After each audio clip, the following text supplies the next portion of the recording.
Hi, everybody. Welcome to FNS Wrestling Podcast, episode 105. We're in the midst of a heat wave in southern Ontario. We escaped down to the nice, cool basement to talk about another week of wrestling. I'm your host, my co-host, and teenage son looking at me across the table. It's Jack. Say hi, Jack. So, what's new and exciting? I feel like we got the opposite of last week where there was no news. Now suddenly there's tons of news, right? Very much, yeah. Which we will get to. But did we talk about, I was wondering this last night, did we talk about the indie show we went to last week? I can't remember. Did we discuss it? No. When did we go? Or did we go after last week's episode? I don't even remember. No, we went after because it was... Was it a week ago today that we went? Peek behind the curtain. We recorded on the Friday, I remember. Oh, so that we could, yes. Yeah, so. Yeah, I had a fun time at the show, right? GCW. Yeah, GCW, not that GCW. No, but, not that GCW. Great Canadian wrestling. Great Canadian wrestling. And we had a good time. I mean, it was a little bit better than I thought, actually, to be honest. Yeah, so on Instagram, they're at GCW ECA. If you look at the one post from, where is it? Okay. The one post from a week ago, we're in the front row there. It's a still shot. Oh, yeah, there we are. Look at us. The back of our heads. Row. Yeah, so that was cool. I think we saw, 6 matches, and only one of them I didn't really enjoy, which ironically was the one for some championship involving a big guy that just talked too much and wrestled too little for my taste. But we ended up liking, what was his name? The Wheeler? Yeah, Mark Wheeler. Mark Wheeler looked good, and Von also Vertigo is all right. And Saber, the Saber guy that ran Shane in. Saber, yeah. He looked cool thought too. Von Vertigo is all right. Yeah, me too. So he was some sort of cruiserweight champion. GCW UK. GCW, yeah. UK. But yeah, we had a good time. It was. I would go back, right? I think we'll go back in October. We were even willing to go to their show the next night out in Peterborough, but we had other engagements. Your grandparents came over for a visit, so yeah, that's what we did. What else has we been doing? I don't know. We've been looking after a friend's cat. We've been outside swimming, had people over swimming. Yes, I have been swimming. You have been swimming, which is why you're hearing impaired, as he told me as we come down to the studio here, where about a third or more of my wall treatment has fallen off the walls, but I put it back up quickly. Still missing one on my side. Yeah. What happened to it? It's down there. I just didn't bother to put it up. Oh, wow. So I don't know. I ordered the adhesive that they recommend to use with it, and they're not so great so far. They don't weigh anything. I don't understand why they don't just stick to the wall. They're not heavy at all, but anyways. Yeah, no, I was just in the basement the other night, and then I was just like, I walked by the room, I was like, what the hell? They're almost all of them have fallen down. Yes, I was I was recording my other podcast with a friend of mine, and they were falling off as we were talking, which he quite enjoyed. He thinks I'm too cheap to use enough adhesive to put them. I just was like, each of them weighs nothing. If I put... Well, then, you're saving more for later. Right. I put 5 pieces of 3M that should be enough. Adhesive whatever that is recommended to put them up. Right. 5 pieces per tile. Not enough, apparently. Yeah. So I don't know what I'm supposed to do with it. Yeah.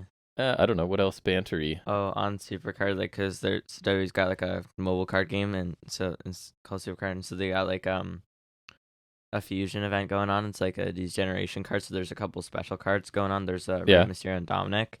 So there are these fusion things you can do, and you get it takes a few hours, and then you get a chance at one of the new cards, or you get there's some other special cards that you get a chance at any of the recent special cards. So the first one I did, I got the Dominic, which is cool. So that's I got the best one right off the bat. Dominic's the best one. That's great. Well, and Ray. I wanted the Ray one, but then I got Dominic, and then I kept trying to get another Dominic, but then I ended up getting a DX Shawn Michaels, which is okay, and then I got this Cody Rhodes, which is actually useful. Nice. And then I got a Bailey, which I already have, so I can pro it.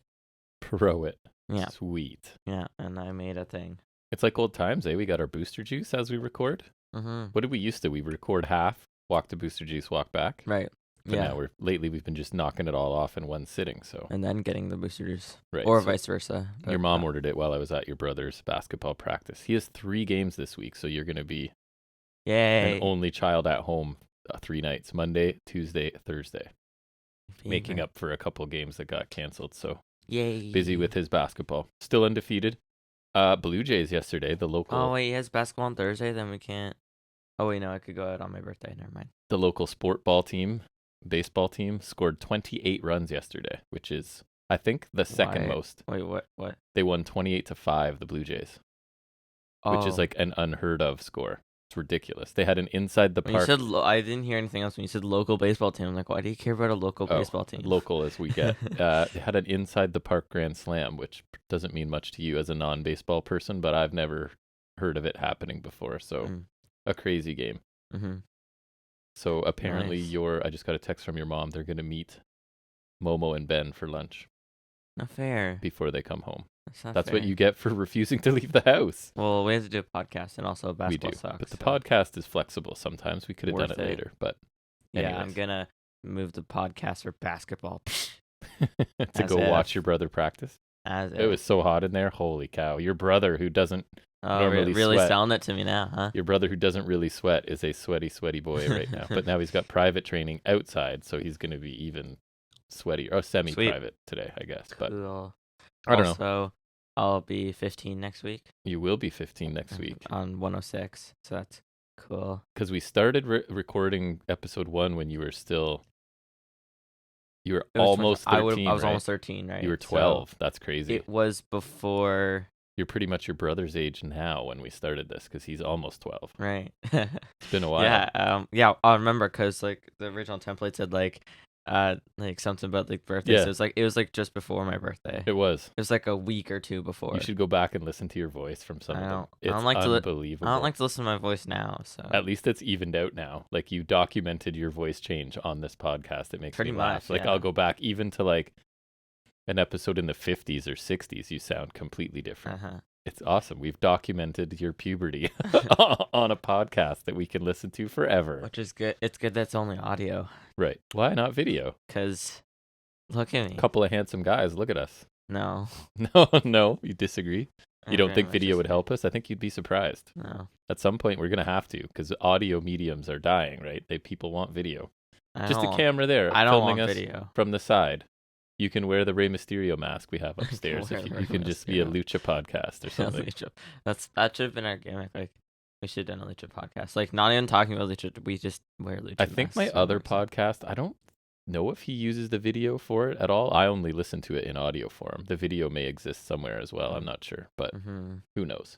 I don't know. We should probably get in. Comic-Con was the other day, so there's a Comic-Con going on in Barrie. I heard an ad on the radio today, and there's wrestling going on too. Up that way. I like Comic-Cons. I don't know how big it is or whatever. You could look at, well, I guess we got people coming over today, so. It's all your fault. Not my fault. It's your friends coming over, not mine. Yeah. But anyways. Yeah. Should we start talking about wrestling maybe? Pretty good banter. I some weeks we struggle for banter, but we've knocked off 8.5 minutes of pure gold. I don't have an interesting life. Pure gold. Well, we're in like I would argue that I don't have a life. We're in the dog days of summer, right? So it's a lot of us like hanging out by the pool, going swimming, going biking. I don't really do anything. I feel like this summer I've been doing less things. As your father, I would agree. You do almost nothing. Yeah. So we got to pick up that pace a little bit maybe for August, but we'll see. Get a job, son. We'll have to expand your search for a job, perhaps. Get one for August or... It requires talking to people, so... Yeah, it does.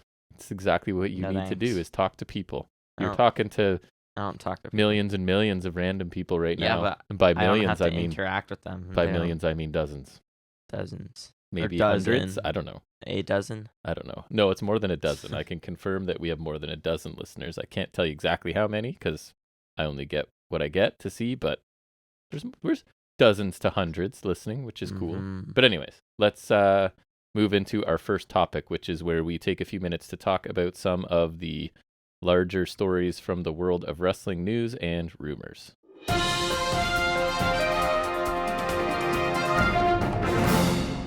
So, did anything interesting happen in the news this week? I don't know. I guess we'll get to it. No. I was a slow week. Until yesterday, then or things picked up. But anyways, you usually start it with ratings. By usually, I mean always. So, NXT this week averaged 588,000 viewers, up 1%, earned a 0.13 in the key demographic, down 7%. Again, I like to address if they had any major competition. They did this week. It was the Major League All-Star Game, so that would have probably garnered some viewers. I don't know if it steals any wrestling viewers or not, but at least they had competition. This week's episode of Dynamite averaged 910,000 viewers, so down a little bit as well.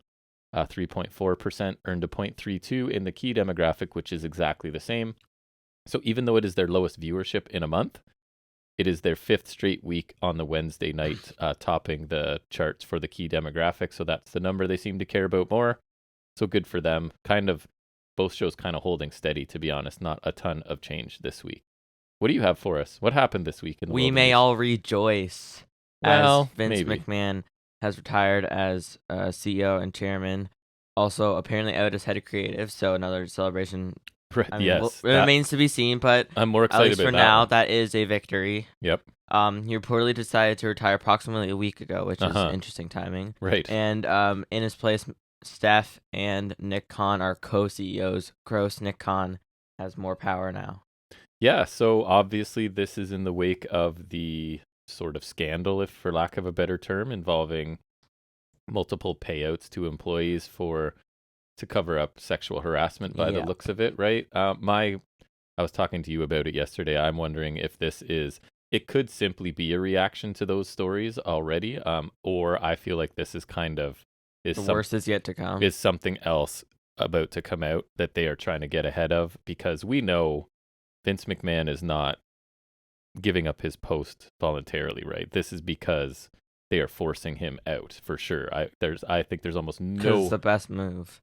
Right. They need to sort of make a change, and my hope is that going forward, because WWE is going to try and rewrite this history as quickly as they can, right? That it goes down in history as he retired sort of in disgrace, right? This can't be just. You don't need to he got old and retired. No, specify it. He got revealed to be a monster, right? Yeah. Who basically harasses people, pays them to be quiet multiple times, so that it should be sort of go down as like in disgrace. He's resigning, retiring, whatever you want to say.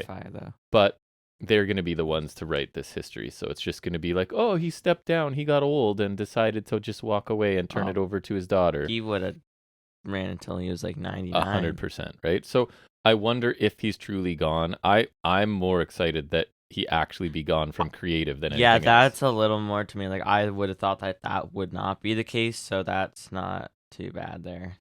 So yeah, I don't know. It's obviously the end of an era. He is the face of WWE. He is what people know WWE to be. So like him or not, he did a lot for wrestling. Right, like he is the man. So I'm glad he's gone. I've been waiting for him to be gone forever, especially in light of recent events, recently, and things that we've heard about him. So I'm not optimistic that things change quickly, because they're basically going to put people in places that have the same sort of ideas as him. Although that leads to the talent relations story. Should I talk about that one now, or are you going to do that one too? Oh yeah, you can if you want. So tangled up in the controversy, obviously, was John Laurinaitis, right? Who, he was the head of talent relations, or the EVP, I guess, of talent relations. Which was a job he held like a while ago too. Like, yes. He used to have he left and came back to it. Yeah. So he's been removed due to all of these issues as well. And Triple H, who's been off with some health problems, apparently he's good enough to take that job over. Yeah. So he was their vice president of global talent strategy and development, and now he's that is such mumbo jumbo, like, convoluted. I don't understand that at all. And now he's the executive vice president of talent relations, because, as we said, Laurinaitis is on administrative leave amid the board of directors' investigation into the alleged, of course, right, misconduct committed by Laurinaitis and McMahon. Talent relations again. That's good. At least I don't think it'll change much, but at least imagine we somehow get back to old NXT. Imagine. So I'm not a Triple H fan, but I do like the way he ran NXT, right? Like, he created a product that I loved for years. So the fact that he's back involved at all in I don't see much changing, but there's a chance. No, at right. least. At least get him closer to being more of creative, right? Like, he's starting it with talent development.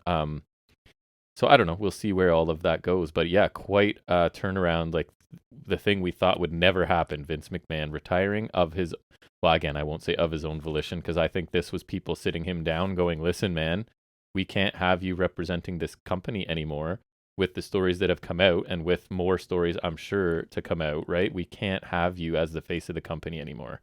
And I would have loved to be in the room while people tried to tell him that, because I guarantee he was defiant, like to the end, right? But so anyways, yeah, big changes maybe, and maybe we'll notice Super surprising news, but I remember just being like, yes. Right. And I mean, we may not notice a change at all, which would be really disappointing, because this is an opportunity for them to change Huge things. opportunity, but like we'll see if they take it.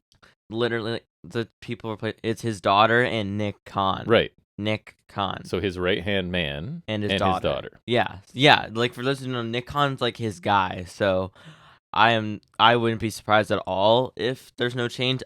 I would be more surprised if there is a change. And just because, and I hope there is. And just because Vince retires doesn't mean he's not going to talk to these people, right? Exactly. And have it's input. It's not like he's like completely dead. Like frozen out, right? Or dead. Yeah, like it's like he's still got. You gotta believe he's got some sway still. But we'll see, I guess, in the coming months if there's any sort of changes or anything. Here's hoping. Any other stories? I only have a couple others. Yeah, I got a decent amount. So I'll talk about this one. On NXT, Cora Jade did the Medusa thing where she put her title in the trash. So the NXT Women's Tag Titles are vacant now. Or gone? I've seen speculation that they'll be ended, but that's nothing official. As of now, it's just like a possibility, which wouldn't surprise me because what's that division even? I feel like hopefully they're smart enough to realize these titles need to go, and this is the way they're getting them gone. Honestly, like, and if you want another women's title, they'd be better spent on like a mid-card women's title like AEW's got. Yes. Like that's a better. They simply can't support a women's tag division, right? No. They can't. And I think that goes for the main roster too. I would agree. Both of them are sort of, even in Impact, I'm not a big fan of that division, because it's like they have to throw a team together and then they're immediately pushed as the top contender, right? It's not like there's teams just existing and being built. They're just put together, elevated, either win or lose. I feel like when gone. the women's tag titles started in WWE, there's like a couple of actual teams, like there's the Iconics and the Riot Squad maybe, and then like but even then that's not like a lot, you know what I mean? So nope, they're just not interested in building a division, so why have the belts? I'm looking on the website. So main roster ones are obviously vacant, right? Like because Naomi and Sasha, but for the NXT Women's Tag Titles, it's Roxanne Perez and vacant. So Perez is still a tag champ.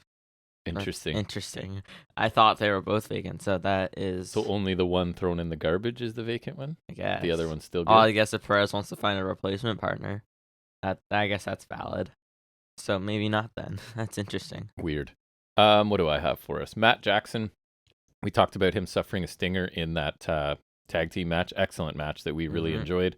So according to Dave Meltzer, he's going to be out for a little bit, describing the injury as like bad whiplash. He has no loss of strength, and his mobility and range of motion are already back to normal. So that's good. He passed his strength test right after the injury, so no major concerns, but just apparently he's really sore and will be a few weeks before he's back in the ring. So yet another injury to a major star in AEW, right? They are taking hits left and right. And I feel like it's affecting the product a little bit. I'm not going to lie. A little bit. Right? As we get into this week's review, we'll talk about that. Yeah, I think it's still been like good, but like, I don't know.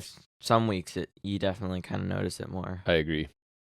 Next, some more NXT stuff. Zoe Stark returned to NXT and she won a good for her Battle Royal, so she'll be facing Mandy Rose at some point. She did win a day. I figured it was. Here's hoping for her. She takes it from Mandy Rose because I don't want her getting anywhere close to Baszler or Asuka. And Toxic Attraction adds TV 14 if that gets implemented could be interesting. Because they're already kind of pushing the limits of PG with some of their stuff, right? So imagine they feel like they can go further. I think get Mandy to drop the title, you throw them up to the main roster because who cares? I think that might happen too, especially the division's crap anyway. So why not just throw everything at the wall and see what sticks? And if they're like, we're going TV 14, we can bring up this group where their entire gimmick is they're hot, right? Like that is literally their gimmick at this point. That even though that point may be debatable, that's their gimmick. That's true, right? Is it me or you? Else? It's you. I do. AEW again, and I keep bringing this up because it's wishful thinking partly on our part, but apparently they are working on a Canadian debut, and that show would be in Toronto, which is less than an hour from us. Dave Meltzer says AEW has at least started work on the idea of a Canada debut in Toronto. Not yet known what arena they would run. There's a couple options, right? The Rogers Center, FKA Skydome, as I still call it. That's what it was as a kid. So that would hold 50,000. That might be a little bit ambitious, unless it's one of their major pay-per-views. I don't know. I feel like that would sell like. So I think they could crazy. get that like 2/3 full maybe. So Scotiabank would be an option too. It's about 30,000. ACC. That's the Raptors and Maple Leafs state arena. If you say so. So I think that would be a good option for them. Partly selfishly, I don't want it in the Sky Dome because as somebody who wants to go, I don't want seats that are a million miles away. That's fair. But so I'm just excited at I don't even remember because I don't remember last time I've been to either place. The prospect of them coming because your cheap father will actually pay for tickets for that for sure. I will go to that. How close would you get? Not super close because they'll be crazy expensive. That's but true. Decent seats I will pay for. Dynamite. That any talk of AEW coming to Toronto makes me happy, so that's why I included it there. I only have one more, so you go ahead. Let's see. So Sophia Cromwell of NXT 2.0 debuted on SmackDown as Maxine Dupree. Right. So similar to Max Dupree, aligned with the maximum male model stable, even though she's a female. So figure that one out. True. Good point. She's the air quotes director of talent for the group, so that's weird. Coincidentally, maximum male models are supposed to show off their SummerSlam beachwear next week, so it's unknown she'd be modeling, but I think that's just kind of interesting timing if you think about it. Especially if they get to TV 14 by then. Yeah. And Max Dupree, FK LA Knight, was absent, so I'm not sure what's happening with him. It dovetails beautifully into my final story. Uh-huh. So, as you said, Maxine Dupree has replaced Max Dupree, which is LA Knight, as the manager. Is he going to LA Knight again? So she's introduced as his sister, and according to a report from Pro Wrestling or PW Torch, Max has been removed from the group because he, quote, has rubbed some people the wrong way and wasn't fitting in, unquote. So apparently this says Vince made the call. Who? Who's Vince? Who? Anyone that works there. The name. Apparently he made the call a few weeks ago to replace LA Knight or whatever his name is, Max Dupree. And that Max knew he would be making his final appearance, and that's why he announced that his sister would be coming. So I imagine, just me guessing, it's the whole he didn't behave like a new arrival to main roster. He probably carried himself like a star because he tends to do, right? He's a veteran. He's been a lot of places. He's done a lot of stuff. And I'm not even a huge fan of his, but if the expectation was he was going to act like a young boy or whatever, I don't think he would. Dumb. I don't think he would fit into that. So who knows what it takes to, quote, rub people the wrong way backstage. Yeah, that could be like so many He didn't shake hands with the right person at the right time or whatever. You know what I mean? He like literally honestly. rubbed someone. So who knows? But anyways, that is the story. Apparently he's out of that. I don't know if you will see him on TV anymore or where he's going, but LA Knight. He has been replaced by a woman who has done almost nothing in NXT other than be there. With Von Wagner. Right. Exactly. With Von Wagner. And Robert Stone, who I think sounds like he's done with Wagner too. Mr. Stone. Not that I'm watching it, but I've heard things. Anyways, I am tapped out for news, so do you have anything else? Last one, perhaps the most interesting of all, not. Drew McIntyre versus Sheamus again. Set for next week's SmackDown, but WWE are promoting it as a high stakes Irish Donnybrook match. So I don't even know what that means. Like a Donnybrook to me is like a brawl. Okay, but a Donnybrook to me also involves more than two people. Like you and I can't have a Donnybrook. It would be like a hockey game broke into a Donnybrook because they started brawling. That's what they're calling it. But again, I don't know. And so it's believed the match will be a spin on the no DQ kind of match, I guess. Of course. That's all it will be. So, a no DQ named something else. For no reason. Right. I guess. And the winner will face Reigns at Clash at the Castle if he's still champion. So Drew wins. Right. Seems like it would be. Well, which is after SummerSlam. So, like, either Theory fails his cash in or he doesn't cash in, which I feel like could be the case because. That he doesn't or he fails? I saw someone say, like, I think he might fail because they could have him win the U.S. title back and he fails because they wanted to have Cody win the Money in the Bank, right? And so obviously he would have taken it off of Reigns, but now that's out the window until at least like Mania season, right? So what they might do, or I can't remember where I saw it, but they're suggesting like what they could do is like you'd have Theory win the U.S. title, so then he still got something, right? And I guess he dropped it to win Money in the Bank. He could have just kept the title. But anyways, then you have him cash in at SummerSlam. Reigns still beats him. Then it's like everything's reset. Like the Money in the Bank, it's like it never existed. It's like nothing happened. Right. And then you can still have Reigns like just have a stranglehold until Cody comes in. Like, you could just kind of negate the Money in the Bank. I guess, yeah. Which would be stupid, but that would work. I don't feel like they have big plans for Theory right now. Exactly. I don't know. It's like he's being set up to fail. And also, I guess it kind of depend on Brock, because there's a little bit of news around that, right? I guess we're adding this story that he had left SmackDown. But then they somehow convinced him to stick right. around. And so something along the lines of, if he's gone, I'm gone, referring to Vince, right? Because I think, like, this is the guy that gets him his money and his cushy schedule and gives him everything he wants, right? So maybe he's a bit worried about who's replacing him and what they're... So anyways, apparently he was talked into staying, because the initial report was he had left SmackDown. But I did see might have been Goldberg. Whoever reporting that said they stand by the reporting that he did indeed leave, and that he did have to be sort of talked back to come back and do the show. So I don't like Brock, but thank God it's not Goldberg. Right? That would the would be replacement worse. eyed up, right? So Like, yeah. Really, if Brock goes, your answer is Goldberg. Like, that's so Just interchangeable dudes, you know? So that's like, really, you have a roster full of guys, and your answer would be Goldberg. Can't possibly build anybody new, right? Like, they can't. They're just not interested in it. I get, like, clearly not, because, like, Goldberg, man. Yeah. Well, I think that Gross. wraps up news, yeah? Yeah. And let's move into our first in-depth review of the week, and that is taking a look at this week's AEW Dynamite.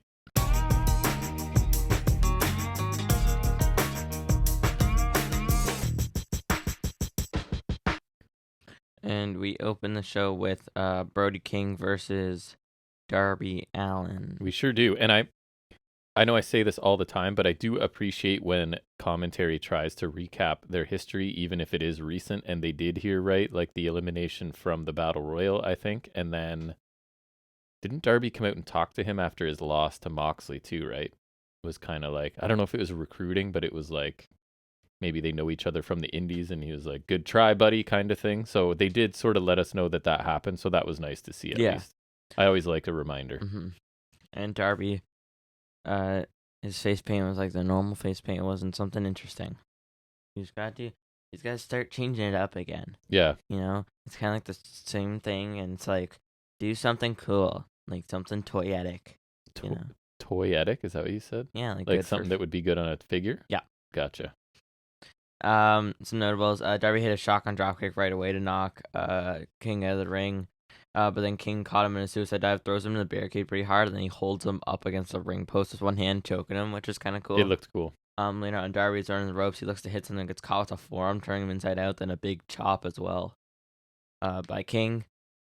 King grabs Darby by the back of his pants. He swings him around. Reminds me of when Brock swung Seth Rollins around by the rib tape. It looked like Darby was just a small child, right? Like he picked him up by the belt and was just he swinging him. He kind of gets like tossed in the ropes. Awkwardly. Too, yeah. Awkward landing, yeah. Yes. Yeah. It was cool, though. It was. Darby uses his belt to trip and drag Brody King out of the ring.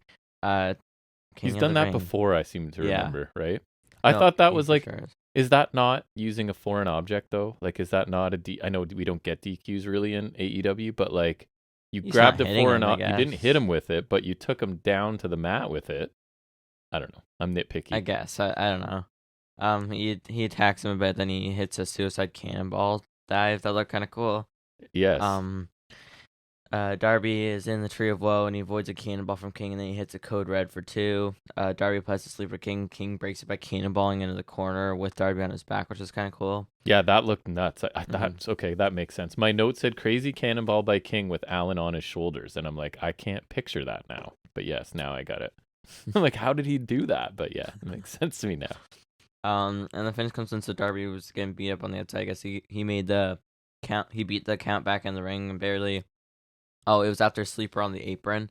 That looked awesome, holding him hanging over like the in apron. the Battle Royal, yeah, actually. It looked really good. And then he gets killed by a Gonzo bomb, and King gets the win. That Gonzo bomb looked incredible. Him, yeah. After the match, King puts Darby in a sleeper. Sting walks out, actually at a normal pace this time. Not like in a hurry, but like not at a pace that makes him look old. Right. Even though he still looks old. Sting is about to hit a Scorpion Death Drop because he actually gets the better of Brody King. Obviously. Naturally. Makes sense. And the lights go out. The Malachi Black appears. King holds Sting. The rhymes today. Sting gets misted, and King chokes him out in a sleeper. Then Mirror comes out in sunglasses, and he stares down House of Black from the entrance ramp. Somebody I read somewhere said that Miro's glasses had 2 different lens colors, and that was previewing he's gonna turn and join the House of Black. I thought that was a bit much. I don't think so. Because the point is, right, he's gonna join Sting and Darby Allin for a match. Is that what we're looking at? We think. Ew. Because he was coming out not on the side of House of Black, right, but on the supporting Sting and Darby Allin. I don't know if he's supporting them, but I know he's at least like he's at odds after with Malachi. Right. Yeah, so I imagine we're gonna get a tag team match out of this. I don't know. I thought the match was awesome. It was pretty much what I expected. Although I have to say, I didn't think Darby was gonna lose. I know you weren't surprised by King winning. I was a little bit, but I thought that was a good thing. I thought Brody King looked like a monster here. Right, this is the kind of match I think he needs to get over with this crowd, is just beating the hell out of somebody, and Darby obviously is the perfect opponent for that. He gets to look like the resilient guy who's got to get creative in his sort of efforts to deal with this monster of a man. I really liked this match. I thought it was what I expected, but in a very good way, and I think Darby Allin can take a loss here. And that Gonzo bomb, my God, that looked amazing. Like it looked like he killed the man with it. So I thought this was an awesome opener. I'm really happy for Brody King to look really good, because I think this is maybe the best he's looked since he's come. So yeah, I thought this was an awesome match. Mm-hmm. Yeah, I thought it was a pretty good opener. I thought it was all right. Went pretty much how you'd expect, but I think it was good. Benefits King a lot because Darby just takes a lot of punishment. He'll make it look good. So King comes out as looking pretty strong. I think one of his best showings as well. He finished with one hell of a Gonzo bomb that killed him. Darby got a solid amount of offense. Like for Darby, like he didn't need a lot, so I think he looked good for what he got. Also looked good getting destroyed as he tends to do. Yes. Post-match stuff was okay. There should be no universe where King is close to getting dropped by a Scorpion Death Drop from Senior Sting, but here we are. Yep. I think Sting's entire AEW existence is still baffling, but... And that tells you how often this stuff happens, because I don't even make note of it anymore. When it's like post-match, guys run down and brawl and blah, blah, blah. Like it doesn't even register for me anymore. It's just what happens in AEW for the most part, right? Yeah. Sting needs to go. I don't know how he's lasted like almost 2 years. I think they've used him really well. I wouldn't say I'm a Sting fan, but they've used him well.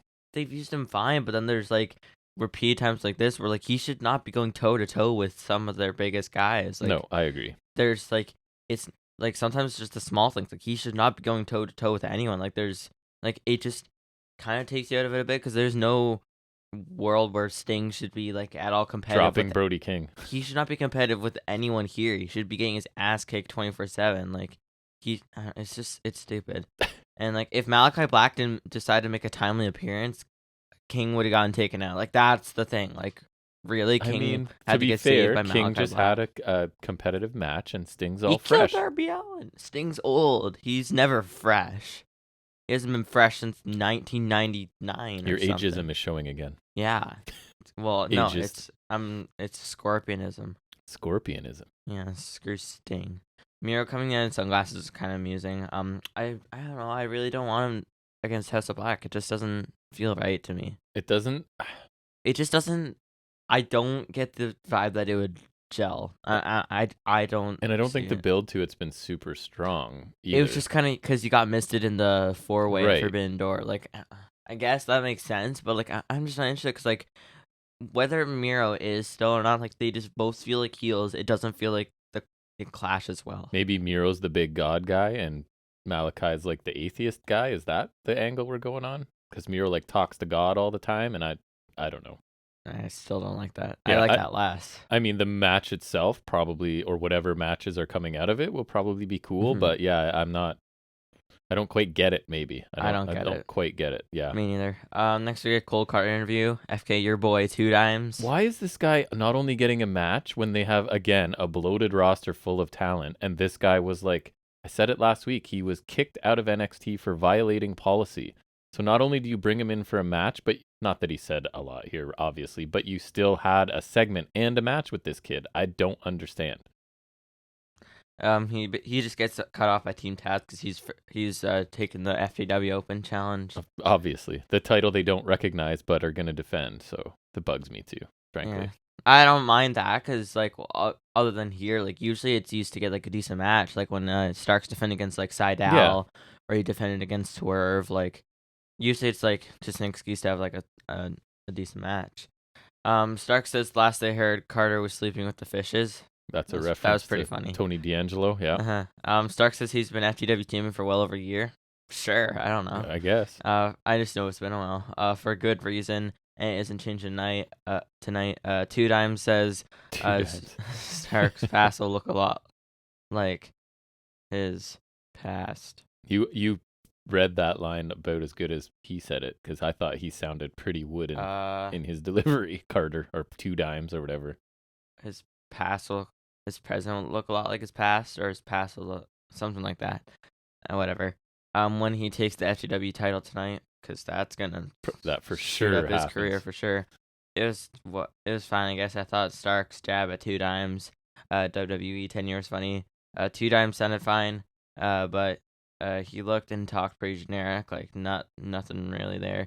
Easy win for Starks. I wish he was facing someone more worthwhile. Yeah, I don't know why this needed to take up time, right? Like, I don't. Yeah. Stark sounded good. He always sounds good, but I don't know why this kid, we needed to have this little interaction at all. Yeah. Let alone the match. So, exactly. I don't know. Whatever. Next we get John Moxley and Wheeler Yuta, Blackpool Combat Club versus Best Friends.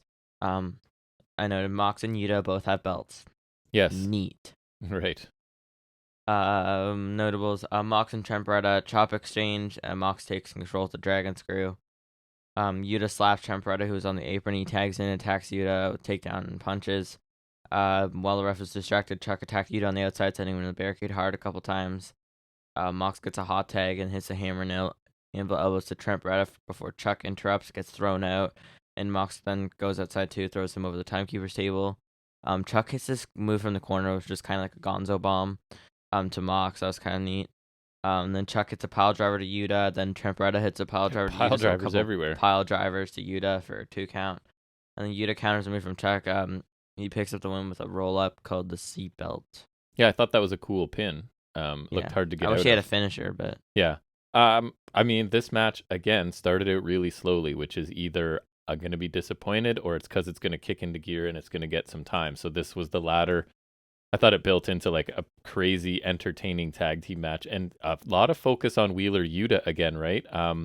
He's the guy that will never give up. And I honestly felt to me like Mox was taking a back seat to Yuta here. He let Yuta do more than Mox did, it felt like to me. Yeah, which is what you'd think would be weird, but Yuta is the one with an upcoming match. But Mox is your champion of the company, right? Interim, obviously. But yeah, so it didn't bother me. I just thought it was something I noted. So Yuta again got a lot of shine. Anytime he's involved with Moxley, right, he ends up like just looking is really Yuta's good. Guy.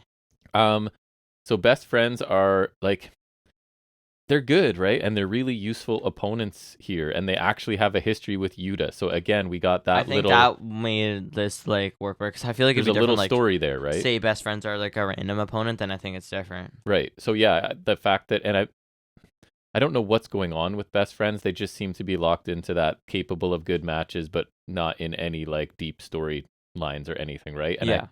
Are they still baby faces? I don't know. I wasn't sure after this. They're kind of weird, so I'm not. Because the crowd wants to cheer Mox and Yuta, right? So maybe that was just the case, but it could be.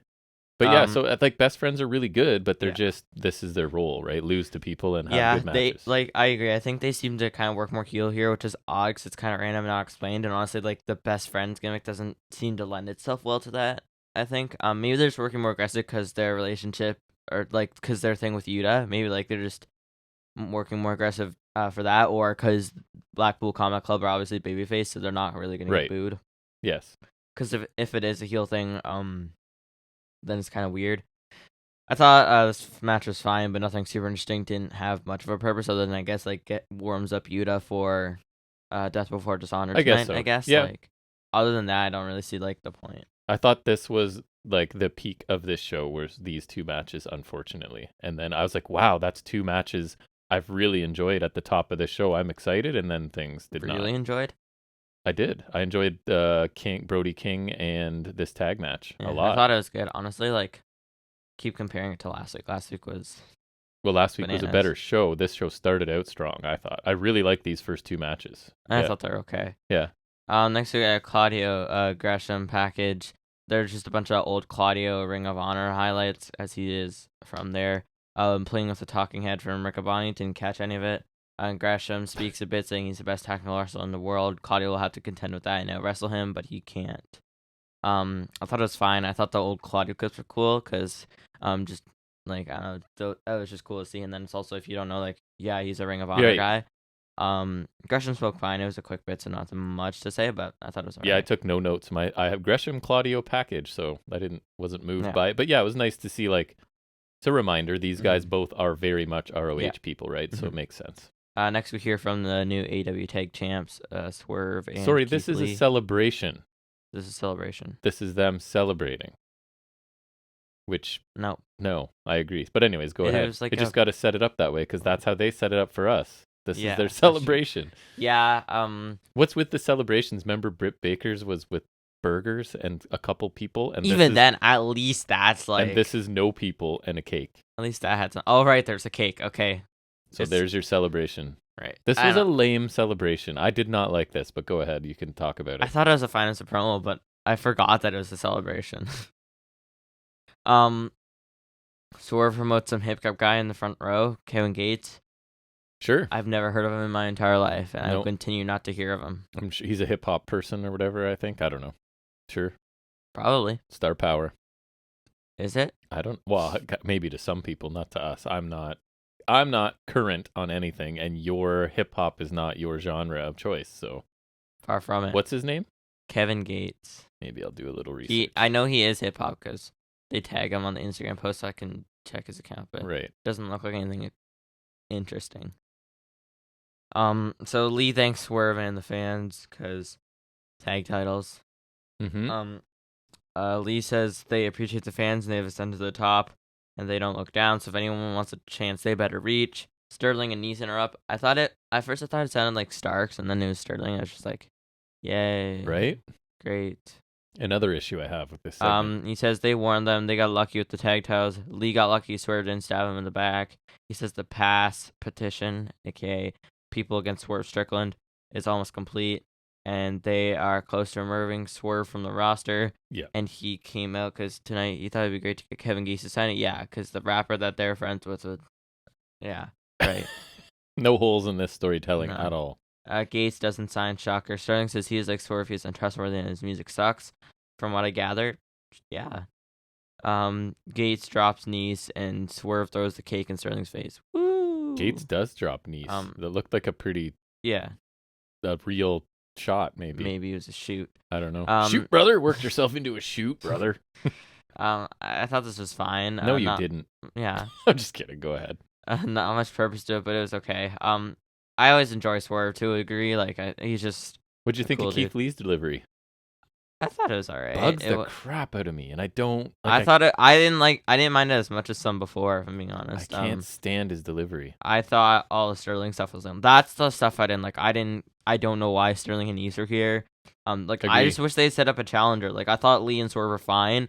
Once Sterling and East come in, like I didn't care for that, and I have no clue who Kevin Gates is, nor do I care. Yeah, Swerve sounds good. Keith Lee's delivery bugs me a lot. Maybe not other people, but I don't like listening to him. And just, like, is this how wrestling works? If you get enough signatures on a document, you can get a guy fired? Maybe it's just like, because he's a lawyer, he's like trying to, I don't even know if like that's how it'll actually work, but maybe that's just what he believes. This is a very large dose of sports entertainment in my AEW, and that's fair. I'm not a huge fan, right? It's like, Mark Sterling is really, really good in whatever role you give him, but this angle doesn't really make sense, right? Like getting a petition to get a guy fired. I don't think it'll lead to a thing either, because it's not like Swerve and Nice are much of a tag team. So, they just worked a thing for the Danhausen thing. But and it doesn't help Keith Lee and Swerve because they're now tangled up in like a light comedy angle as your new tag team champions, which I don't like either, right? So yeah, I hope this thing's put to bed soon. And Tony Nese is just a guy who has really good matches but does nothing else, and they have no plans for it, right? So I did not like these two storylines converging. This was a joke of a quote-unquote celebration. There was nothing going on here other than the presence of a cake. So I was not a fan of this segment, and I don't think it was a good look for your new tag team champions, frankly. Mm. Did not like. Did not like it. Next, we have Silver and Reynolds in an interview backstage. It's also Butcher and Blade there. Because they drew their names out of a hat? Like, where's this coming? Am I missing something? Is this not random? It's to set up a Rampage match, okay? Okay. But it is random.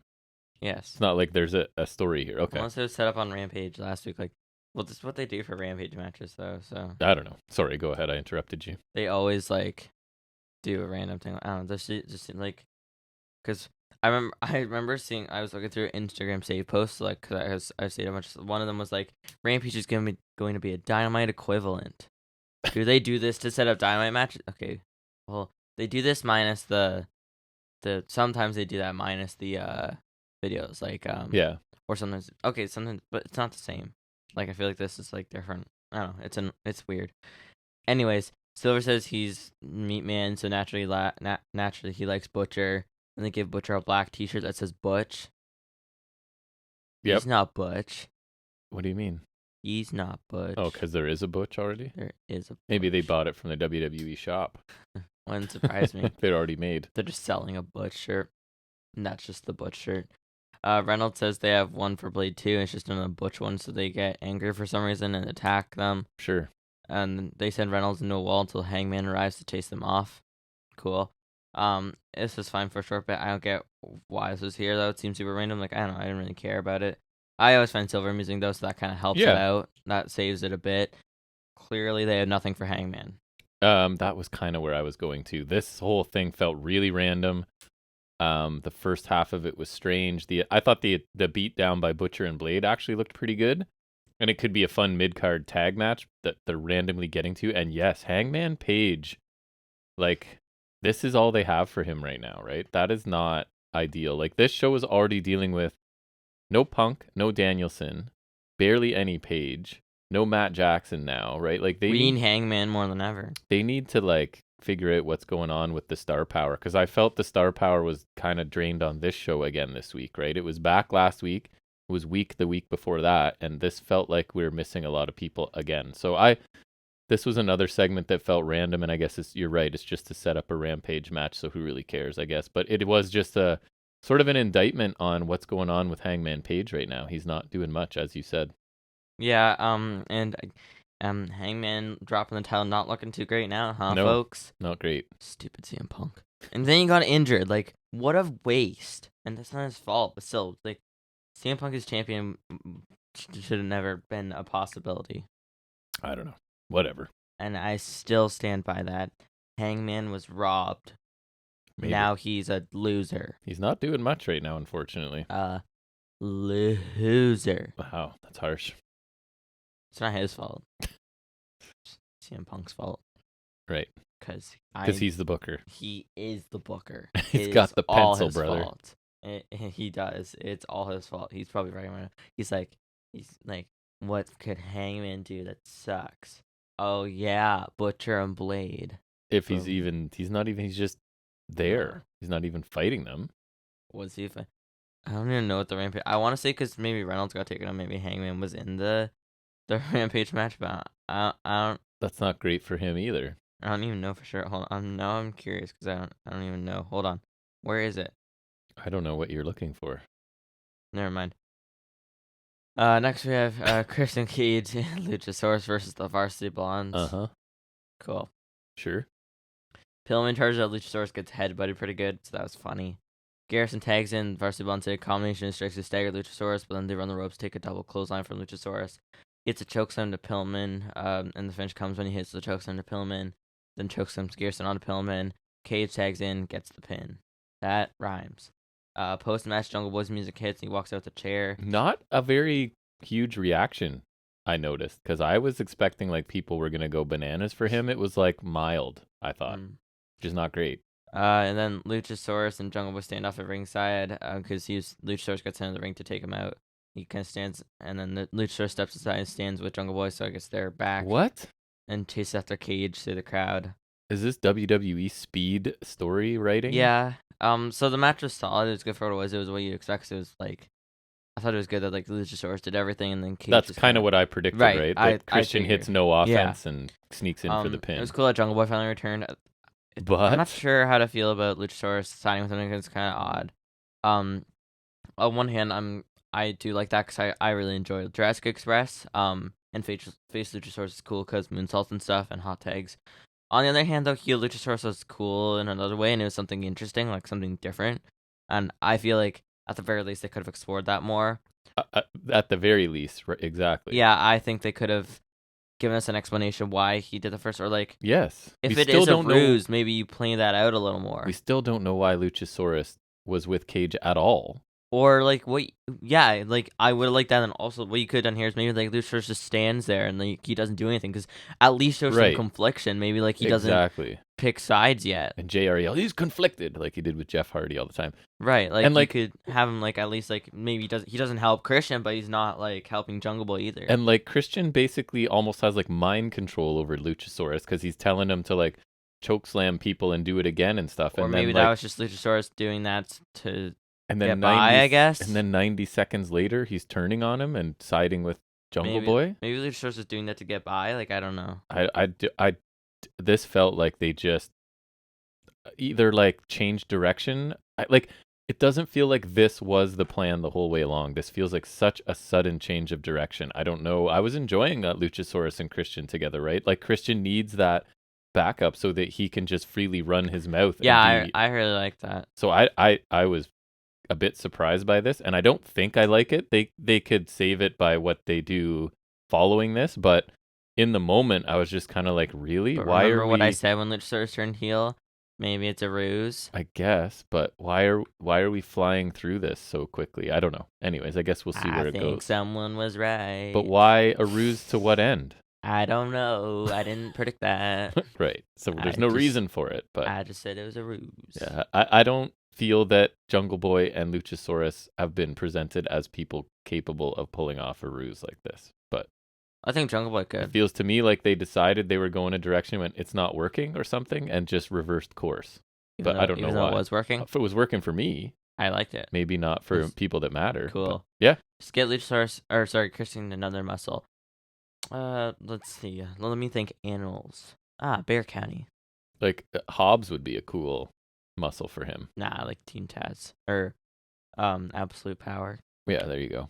But yeah, this segment confused me a little bit. Mm-hmm. Match was what I expected. Aftermath, not so much. It happened. It definitely happened. Next we had Gun Club interview because that is what I was waiting for. I was like, where is Gun Club? You know, like they are not on the show yet. Why aren't they on the show? If we can't have Danielson, we need Gun Club. Right? Exactly.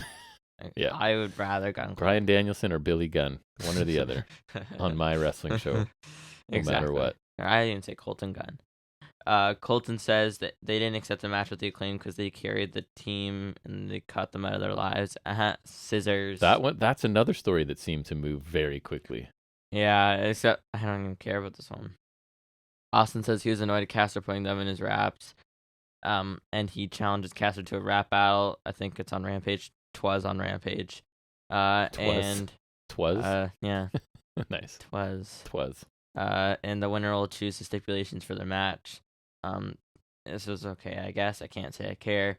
I don't want babyface Acclaimed. That does not make sense to me. I think that they're just going to get cheered because of Caster's rapping anyways. I think they're just like people like them. So I don't even think you're going to see a major change in their behavior. It's just like I don't know. They're going to lean into the fact that fans want to cheer them, I think. And I don't know, a rap battle could be funny because Caster obviously should destroy the Gun. I don't know who the rapper. Austin. It's Austin. I saw a bit. Caster didn't look as good because I like it better when he's got the backtrack. It's definitely a very mid-card Rampage feel to this segment for sure. Mm-hmm. But it happened. At least it'll probably be better than the WWE rap battle. Because I remember, the Usos New Day one was alright. It was okay. Right? It's not even like they're rapping. Because like, you need a backtrack, you know? It's like they just rap without music. It's weird. Yeah. I remember they did a New Day bar one too, which was weird because neither of them rap. Like, at least with the Usos one, it made sense. And then the New Day bar. I remember they did like Ice, Shamey, you know? Yes. Good stuff. Anyways, next we have Ricky Starks versus 2 Dimes. 2 Dimes. How many dimes? FTW title open challenge. 2 dimes. Two Only dimes. 2 dimes. Only 2. 20 cents. 20 cents, Cole 20 Carter. cents. 50 cents, nephew. 20 cents. 20 or 2 dimes, Troy Donovan. Stacks. FKA. He abandoned poor Stacks. Channing Lorenzo. What? Right? Channing Lorenzo. I don't know who that is. Stacks. Oh, is that his name? It sounds weird. Sure. Channing Lorenzo. Every time I think Channing, I think Channing Tatum. Yeah. I don't think Channing Lorenzo, that's for sure, because I didn't know that was his name. He's Stacks, baby. Is he also Stacks with a Z or no? I don't think so, but I don't know. Because 2 dimes is with a Z, so he's got swagger. That's right. 2 dimes. He's got attitude. Versus Ricky Starks. Mm-hmm. Diving crossbody from the top rope by 2 dimes. Pump kick and a ripcord knee for 2 by dimes. Then the finish comes when he hits a TKO. Oh, he doesn't win though. He misses a 450 splash, and Starks wins with a spear. Are you changing every S to a Z? Yeah, a spear. You're auditioning for a job in WWE in the late 90s? Oh yeah, they spelled Maxine Everything. with 2 X's, of Awesome. course. Post-match, Starks okay. The match is over. I can not. Says he's still feeling and he wants another challenger. Out comes Danhausen. That I like that. Danhausen says he accepts and he would like to right now, which is what Stark said. When Stark said when he said it was the right time, he didn't mean now. He says he needs some time to adjust. He says next week on Diamond it'll be him versus Danhausen for the TW title because that sounds like a money match. And the way he mockingly said Danhausen was funny. He was like, Danhausen or something like that. It was funny. I think he tried to do it in Danhausen's voice, it was right? funny. Yeah. Didn't love this. Carter got way too much offense for a guy we probably won't see, although I think he's under some sort of agreement now. So I thought he actually looked decent and showed some potential at least. I think he's green still, but he did get a lot. I thought he got way too much. I thought it looked too basic. I think Stark should have killed him. I wish he finished with Rochambeau too, because I like that move. But the spear was pretty good. But that was part of the thing. He seemed to have Stark's signature move scouted, right? Was part of Carter's story that I liked. I don't even remember. And I thought Starks didn't get a ton of offense here, right? No, he didn't. Which I think the role should have been reversed. Strange decisions made here a little bit. I thought. Yes. Yeah. I want Stark's figure. But my line is, but the match itself was a fine defense of a fake title against an unknown. Right? That's basically what it was. Yeah. And then, I don't know, Danhausen, we've talked about it. He's not my cup of tea, but I get the crowd loves him. And I think AEW does a good job of giving him to the fans, but in small doses so that people that don't love him like me I'm not offended. I don't feel like they're giving me too much Danhausen or ramming him down my throat. You feel like he's or not like that. He's I don't know, he's not taking up spots or anything right. He's not wasting time where it's this could have been used for something else. Nope. He's just there. He's not always there, but he's there for some things. Right, and people like him, so I get that. They're finding ways to include him in the show, but not in a major way where other people like me will be annoyed by it. Mm-hmm. So I'm fine with their usage of Danhausen, despite me not being Danhausen, my birthday. Oh my god, lucky me. What's on your birthday? Danhausen. Oh, nice. Great. Yay. Yes. I didn't go to Toronto, though, so I'm offended. Right. Do they have anyone Canadian that's... Don't say Chris Jericho. That doesn't count. Canadian that's what? Good Canadians. Christian? I'm just thinking when they come... No. Stu Grayson? No. Sadly. Who do they got? Evil Uno's Canadian. Is he cool? Yeah. Okay. Do they have any main people who are Canadian that aren't old? Probably. I'd have to think. Ethan Page. Ethan Page, yes. Main event, Ethan Page versus insert name here. Some other Canadian. Where's he from, actually? Page? He's not from Hamilton. Ontario, is it? Okay. Wait, that's Ontario. It is Ontario. Cool. I'm almost positive. How far is that from Toronto? That's where that figure store was that we went to on the way to... He's pretty much a Toronto boy. Yeah, it's close to Toronto. Cool. So you gotta have him main event and then kick someone's ass. Who do I hate? Oh, just have him beat the crap out of Sting. I don't even care if you build it. Just literally have him kill Sting. Okay, not literally, but almost. Something like that. Anyways, something awesome next. What was that? It was really good. Oh, right. It was so good. Yeah? We have an Athena Willow Statlander interview. I didn't catch much of it. They mentioned their 6-woman tag tonight was changed to a regular tag because the Gray is unable to compete. They agreed to crush some baddies together. That was a very brief summary. It was way worse than just that. I would like to say I hated this It was so cringy to watch. It was awful. Everyone here sounded weird and cringy, and the delivery around was all bad, or all around was all bad. Some of the lines sucked too. Statlander saying it's obvious why she was left out makes no sense, because how is it obvious? That's what I was wondering. Like my question, why is Statlander out? Who's missing from the other team? Yeah. Was any reason given? Yeah, they all sounded bad here. They sucked. Worst thing Athena has done since debuting. Worst thing any of them have done.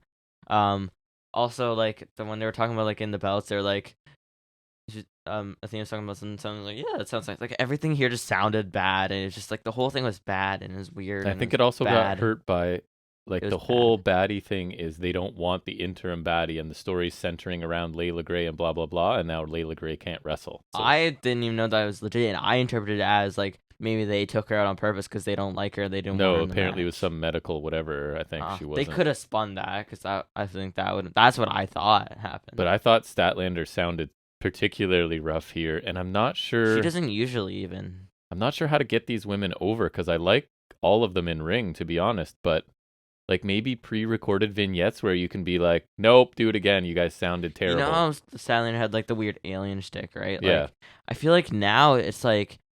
It's not. They didn't even give her gimmick changes. They just stripped her gimmick. Because what is she now? She's just a normal person. Her gimmick is not an alien. Honestly, like that's all it was. That's the level of character development they went. She's not an alien anymore. That's it. We're done. We're done like here. She looks. It's so weird. Yeah, this was not a good segment. And I like Willow generally, but yeah, this isn't my favorite presentation of her either. Yeah, I really hated this. It was not good. Worst thing on the show. It wasn't good. Worst thing in I thought there was a lot of stuff not great. Worst thing in the 2 weeks of Fyter Fest. Could be. Yes, it was really bad. Next we hear from FTR, which is just as bad. Just kidding. They are very, very over. My goodness, they are stars right now. Mm-hmm, yeah. Happy for them. Love them. Mm-hmm. Cash says he'll never get used to that kind of reaction. Thanks to fans. Then FTR chants ring out. Cash says 2022 has been a pretty decent year for them. Yeah, it's been alright. Amazing. They've had some big matches moments, and no match has been bigger this year than the Supercard of Honor against the Briscoes. True. Wait, what was the other match that was really good? They had another match. They faced the Bucks, right? Mm-hmm. Yeah, that's what it was. Except for the Sunday when they have the rematch in 2 or 3 Falls, that'll be cool. I hope they get a clean sweep. I doubt it, but I hope so. Cash says they respect the Briscoes and what they've done for 20 years. Jeez, they're old. Yep, they are. Still good, man. And they're family men too, but the Briscoes will not take the titles they worked hard for. Dax tells a story about a girl with a regular heartbeat, holding her heart, something like that. And what did I say? I would never. And that's when I go, and it's his daughter. Yeah, and it was. Obviously. And who worked her ass off to be healthy in the whole close, said that was his daughter, and if she's going to fight that hard, he'll fight hard, that hard to keep the tag titles and bring home a legacy she can be proud of. He says Saturday night he will fight like an 8-year-old girl, and he will beat their asses. I love that line. That's exactly your story, eh? That you were born with that heart murmur. Yeah, I know. Which is a hole in. I would never. That is your story. Yeah. And then we went back after 2 years, and the hole had closed and was gone, and you're totally fine. Well, I didn't work my ass off because I was 2 years old. No, I don't think there's a lot of work involved there. No. But yeah, cool. Amazing line. I'm going to fight like an 8-year-old girl and beat your asses. Great line. Yeah. Dax was fantastic here, I thought. Mm-hmm. It wasn't super long, but it's pretty simple. I liked it a lot. Simple, but I liked it a lot. The last line was pretty good. Even like if you take that out of context, that'd be really funny. And they've got the formula now, right? Cash starts out and does a good job, and then Dax follows and just crushes it because he's amazing. So I thought Cash spoke really well. I liked this more than what he usually gets. Like I thought this was one of his better outings. Yep. And Dax's story had an obvious conclusion, but I like that too. Putting a bit of real life into this was cool. Agreed. Simple build, but easily the match I'm most looking forward to on Death Before Dishonor. Yeah, I didn't even need any more build to that rematch because that's my front runner for match of the year right now. But I'm enjoying this better because as good as the first match was, it felt like it was a really basic build. Which I'm not saying it had to be more than that, but like I feel like I don't know, because like for Death Before Dishonor, like using TV time to build some of the matches, right? So I feel like the build is better because like. I don't know. The first match would have been better if like they had been done this for the first match. If you know what I'm saying, like if they had used some TV time to kind of hype that. If this second match can get to like 3/4 of what the first one was, I'll be happy. Maybe the first it'll beat it out. Knocked my socks off, as the kids say. Maybe it'll beat it out because I would love that. Falls, yeah. There's a bunch of matches. There's like 4 pre-show matches. There should be some good fights on that show. We'll preview it later, right? So yeah, we'll get there. Indeed. Next we get more Ring of Honor stuff. My notes, I think I told you, says not Tony with Lethal, Dutt, and Singh because I don't know what her name is. Me neither. So I just call her not Tony because it seems like Tony was doing a million interviews every show, and then suddenly it's not now. So it's Lethal and Co. Dutt says he doesn't care about Christopher Daniels or what he said because he said something on Rampage, apparently. Saturday, Lethal will become TV champion.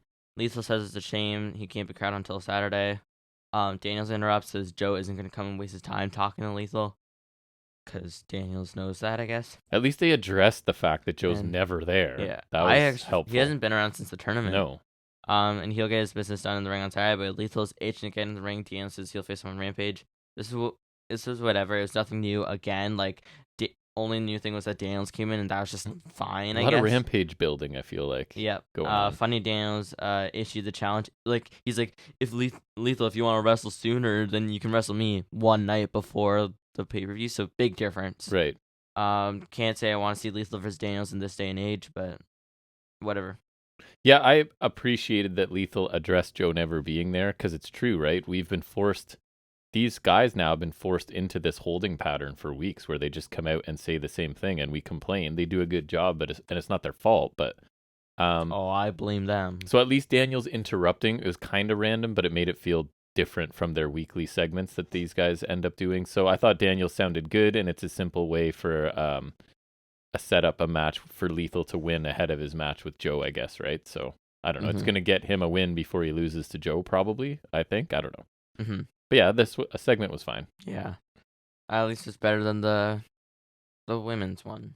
Yeah. Oh, yeah, it is definitely better than that segment. Speaking of which, next we have Jade Cargill and Kiera Hogan versus Willow Nightingale and Athena. And I have this is blue-purple the match, ? Because everybody, I'm colorblind, so I literally can't tell the difference, but I could see baddies were blue. Everybody was blue or purple. Yeah, blurple, as I call it. And then it was purple, because like I think Willow had purple hair, right? And then her and Athena were wearing like purple, so it's purple versus blue, the match. Yeah, which to my colorblindness is all the same. Well, it's black, blue, and purple because they're all black, so there's also that. Yep. Or brown, I don't know, whatever. There's a brief pre-match promo bit where Hathaway was just saying Gray is unable to compete. Statlander's bar from ringside. Cargill says a bunch of kind of face stuff because I think it's just hometown. So yeah, I was a little bit confused by that as well. But yeah, it is her hometown, so it was a pretty babyface promo on the way to the ring, I thought. Some of the notables: Athena dived onto the pile to the outside because that is a thing that happens. Spinebuster by Willow to Hogan, but Cargill breaks the pin. Pretty quick too, like it was hardly a 1 count. Cargill and Athena square off the ring, a strike exchange, and they start going back and forth till Cargill catches a dive, hits a follow-away slam. That was alright. Pop-up Meteora by Athena. Hathaway distracts Athena before getting shoved out of the way, and Cargill hits a pump kick, which sends Athena into the steel stairs. That was pretty cool, actually. I like that. And then Cargill beats Willow with Jaded. She does. Slam. Right. I didn't think this was bad. Willow was doing more of her like happy-go-lucky kind of silly character than what I've seen from her. A lot of times she's the super positive one, but ends up kicking ass and is a little less silly than she was here. But anyways, a good thing that came out of this, I felt like the crowd was actually hyped for the interaction between Athena and Jade, which is a good sign if they're going to go that route, right? I thought Jade looked good during the stretch with Athena, and she looked good during the finishing stretch too, so I liked that. I thought Jade looked good. We learned that there is some interest in Athena Jade, but I wish they would build something for Athena, some sort of character or story. And stop. I don't know, like other than like the fallen goddess, but like what does that mean? I know, and she's not good at cutting promos, so that sort of limits you in developing her too, right? So yeah, I thought the match was okay, and I thought Jade looked pretty good. So nothing amazing, but wasn't terrible either. Yeah, I thought it was all right. Having had some women's match stinkers in some past weeks also puts us in a better light, I think. Yes. Like, the last women's tag match we had was awful. Yep. Wasn't anything amazing, but I liked some parts of it. And it didn't suck, so I'll take that as a start. It didn't suck. Felt a little rushed at times, in my opinion. But that seems to be kind of the unfortunate norm. Yes. So, that's not like, unique to this match. At least Cargo comes out as looking good. I like when she kicked Athena to the stairs. I thought that looked pretty good. Yeah, she looked good in this. Thought Hogan didn't seem to do a ton here other than take offense. I agree. Willow got a couple fine spots, and Athena had a decent amount of offense too. Kind of sucked that it was obvious Willow was here to take the pin, but that was 100% true. I think it's kind of implied Gray was. It was kind of implied that it looked like it was implied that Gray was taking it on purpose. So I thought that was cool, but I guess it's not that. I wish mean, they could turn it that into way that because I feel like that would have made sense. That's what I got from it. But right. Next we have a Thunderstorm interview. Brackets grown. Agree. So Fight for the Fallen is next week. So that's 3 specials in a row, which I forgot they do. They always do Fight for the Fallen after the Fighter Fest. Yeah. So I forgot. It's like their charity one or whatever. Yeah. Fight for the Fallen. Right. Hence the name. Yes. And that's on my birthday. So coolio. I wish the one last week was on my birthday, but I digress. Rosa versus that person from the Joshi promotion for the title next week because of the Eliminator win. Right. Insert name here. Why do they have to call it Eliminator? It bugs me. Who's being eliminated? What? I know it started because it was a tournament where people get eliminated. But now it's an Eliminator match. Well, remember they did that with Omega and Seidel too, and then. But why is it called an Eliminator? It makes no sense to me. Because if I lose, I'm eliminated from title competition. But you're not. I don't know. I think it's a cool name. It just doesn't make sense. Doesn't make sense. Yeah, it sounds cool on paper, but it doesn't make sense. Right. No, I don't. Anyways, I don't get it. Doesn't matter. Yeah. Rosa says the girl, insert name here, is what she says she is, and she's the best of Japan. Maybe. Maybe she's the best of the promotion. I never heard of, but she'll retain. Baker tells Tony to take the mic from her, and she hopes Rosa loses. I agree. Take the mic away from her. Mm-hmm. Baker says the people will get what they want, which is her and Hater. She says she will see them on Friday. Rosa promo not great. Baker's fine.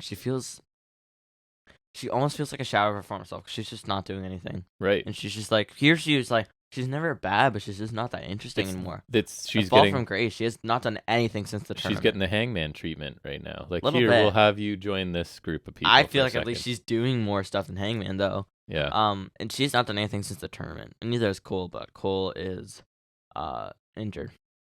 Thunderstorm do not look like a team.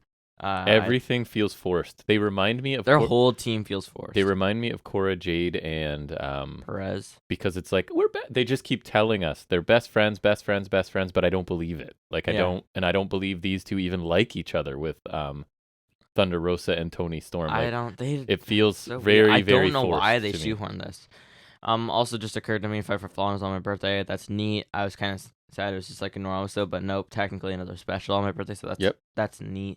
And that, like I said before, I also wrote down in my notes that I forgot they always do Fight for the Fallen after Fighter Fest, so that's neat. And one thing I don't think is a good idea to have Britt come out and speak right after Thunder Rosa is the comparison is so direct and easy to make between someone who can't cut a promo and someone who crushes promos, right? So I just don't.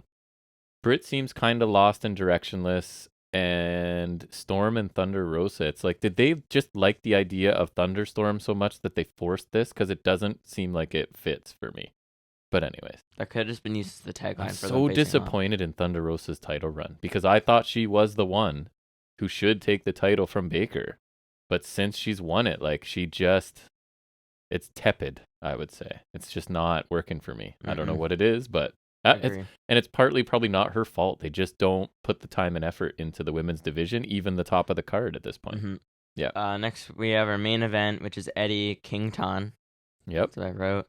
Versus Chris Jericho, barbed wire everywhere death match. I think Jericho's wearing his tights from the first Double or Nothing, which would be the figure I have of him. Right. I could be mistaken though, and I think he painmakered then too, because that's the verb I'm using. Painmakered. Painmakered. Painmade. Painmade. I could be mistaken too. So yeah, Painmaker entrance is not that much different, other than different trons. Like, it's not even a different song. It's ridiculous. It's not even a different song. He walks the same. Like, it's not an alter ego. It's just a nickname. It's honestly like Painmaker is about as good as calling him the Wizard. Right. Like, no difference to me. Kingston takes away Justin Roberts' barbed wire mic from him and attacks Jericho away. I thought that was funny that they had a barbed wire mic. And also, I thought it was funny, Kingston smashing Jericho off the timekeeper's table, and Jericho hit him with the barbed wire ring bell. I thought that was funny. I like that for a barbed wire everywhere match, they put like barbed wire on those, but then they left one side of the ring completely. Yeah. Like, I guess it's for them to get out, but like at least cover some of that side. Like you could have some of the side open. Or you use the barbed wire where they close the barbs so that it's not sharp. It looks like barbed wire, but it's not gonna catch you. Sure, I don't know. It's little pieces of wire sticking off, and you just close those down. You know what I mean? Anyways. Oh yeah, gotcha. Okay, got it. Kingston grinds Jericho's face against the barbed wire on the ropes where it is barbed wire and hits him with a barbed wire chair. And this where I wrote in brackets, FYI, one side of the ring is wireless. It is not everywhere. No. Shame. Barbed wire, lots of places, but not everywhere. Barbed wire, lots of brackets, places, almost everywhere. Barbed wire, almost everywhere. Deathmatch. It's not even on the shark cage. Come on, use the classic weasel word, virtually. Mm-hmm. Virtually everywhere. Virtually everywhere. Which means not everywhere. Yeah. Or like they should put the, if you wanted to keep him in the shark cage and live up to barbed wire everywhere, it should have been a barbed wire shark cage, because then they ain't getting into that. Combine it all. Barbed wire lock too. The lock. Yep, the lock's coming. Jericho hits a Frankenstein onto like a flat barbed wire table. I thought that was kind of cool. It did look good. Nice. Yep, there's a couple things I liked. I really liked the Kingston hit Jericho with a suplex from the apron through a barbed wire table. That was a ring, so that was also looks nice. Good. Ty Conti runs out to attack Soho until Anna Jay stops her. Plot twist: Anna Jay turns heel, and no one cares. Yeah, I don't care. I don't see Jay fitting in Jazz. Like that's. And they're now cutting away from this match for a significant amount of time for this to happen. Jay lowers the shark cage. Conti grabs the key to unlock the cage. Conti versus Lock. Conti loses. Jazz has to climb taps through the cage. Out to the lock and hands the key to somebody else. Then they just they climbed out of the cage. And then they fit through the bars of the cage. Yeah, well, because there's like the rectangular bit like where they can fit through. I was gonna ask why they didn't do that before, but I guess that's the whole point of raising the cage. Yeah, but they didn't raise the cage that far. I feel like they raised it decent. Well, I feel like if you slipped through and hung from the bottom of the cage, you could have dropped. But anyway, maybe it doesn't. But yeah, it was another botch with locks and keys. Right? It seems to be always happens. Heyman versus handcuffs. Yes. Remember Mandy versus Table? Yes, very much so. That was funny. Jazz attack Kingston until Ortiz and Blackpool Comic Con come down to even the odds. Jericho gets hit with the mad ball from Ortiz, and Kingston hits Jericho with an exploder suplex through a barbed wire table in the corner, which is pretty cool for a near fall. Kingston grabs a strand of barbed wire and uses that to apply the stretch plum submission until Guevara returns and breaks it up. And like, oh my god, Guevara's back. Because he got thrown off, and I was like, "Oh yeah, that's why." Right. So I felt like I hadn't seen him, and I was like, "Why is that?" And then they said that, I was like, "Right." From Blood and Guts. Blood and Guts. Right. On the finish, Guevara sends Kingston into a barbed wire Judas effect from Jericho for the win. So Jericho picks up the win. Guevara and Jericho look to attack Kingston more, but he fights them off, and he sends Jericho through the barbed wire spiderweb thing at ringside. Which, why was that post match? I don't know. Why not put that in the match? Because that would have been cool. Mm-hmm. Yeah, there's a lot I did not like about this. Shocker. The crowd seemed to be into it, but I was mostly bored. It was just a lot of there's barbed wire on stuff, so you're going to get hit with it or run into it and get bloody. And once that happens a couple times, like the sort of bloom is off the rose for me at that point, right? Like, not to sound like I'm a 1,000-year-old man, but previously in these sort of barbed wire matches, the part of it is the performers are working so hard to avoid the barbed wire, right? So for like half of the match or whatever, they're almost running into it, but not quite, or just a narrow escape, right? And really selling how terrified you are of encountering this barbed wire. But when you're getting hit with barbed wire stuff 2 seconds in, and it's going to happen 25 times, like I just kind of get bored by the whole right, it kind of wears off, so to speak. Right, it's just like, yeah. I don't know. It's meaningful when they act like they're terrified of the barbed wire and spend all this time avoiding it, right? But that doesn't happen here. It's just like they're going into barbed wire left again, and right. And again, right. and again. Yeah. So there were a few cool spots. The Anna Jay stuff was, I had no use for that whatsoever. That was one of my big complaints, is like, it gets too cluttered at one point. Like, if you just like take out the whole interference thing, like just wipe that whole thing clean. like give that more time in the match. Maybe you get some more cool spots in, maybe then it's better. You know what I mean? And even having Ruby controlling the shark cage is 100% telegraphing something's happening there, right? Because why I thought maybe Ruby turns and lowers the cage, but like as soon as she's the one controlling the shark cage, that's it has to be something, right? Whether it's her turning or not. Like, so this was just too ambitious. The lock not working was hilarious. The guys being able to slip through the bars was hilarious. Too much going on here for me, where they were just like, what were Kingston and Jericho doing in the ring for that whole stretch? Just sitting there, like waiting. I don't know, man. Yeah. I didn't like this match. I saw that it's Eddie Kingston's lowest match rating ever on whatever one of the sites that rates matches. So I didn't like this. I imagine a lot of people liked it more than me, but this was one of those weapons plunder matches where it's not creative, right? It's just there's barbed wire on stuff, I'm going to hit you with it. And wow, after that's happened 10 times, how shocked can I be by it? So I was not a fan of this main event. I thought it was solid. I thought it was amusing when Kingston took the barbed wire mic. I like stuff like the barbed wire mic. I thought the barbed wire ring bell was really funny for some reason. It was funny, yeah. And then you said Jericho, barbed wire ring bell amused me. I like the earlier stages of the match. I like some of the spots, like the suplex from Apron looked pretty nice with the Frankenstein. I did not love all the stuff with Anna Conti Jay? and Jazz and Anna Jay. I didn't think it was necessary, although it was very amusing, the lock stuff. That was really funny. It made me laugh for the wrong reasons, yes. Yeah, I wish they just kept Jazz in the cage, used more time for the match, because honestly, A, it's cutting away, and B, it's like a bunch of stuff I don't care, but like it's just not necessary. Yep. And then also like the post-match spot they did with the spiderweb thing, that should have been used in the match in some way, because that's at least like something unique. Like that's not usually in other matches.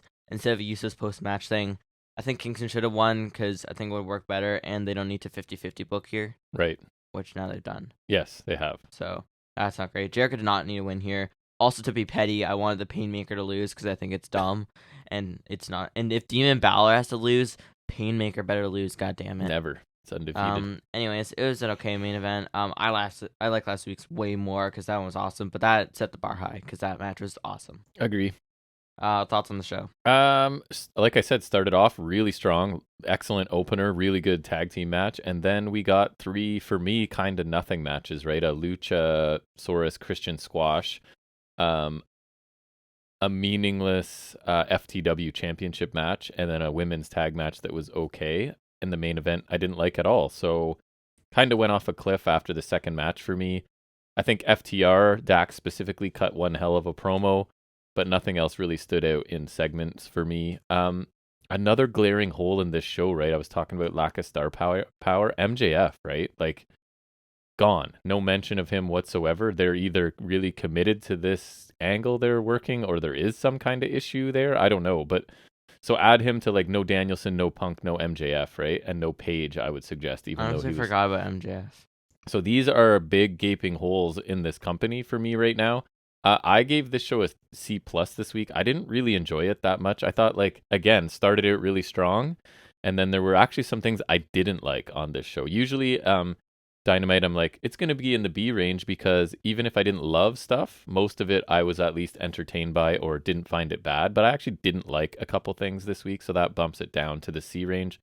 Still, in terms of watching a wrestling show, it's not bad, but relative to their own peak sort of thing, I thought this was a C+ show this week. Overall, I thought it was a fine show, but not live up to week 1, which I thought was way better. 2 absolute bangers last week. For sure. Maybe made the show's okay card look even worse, like before we went on.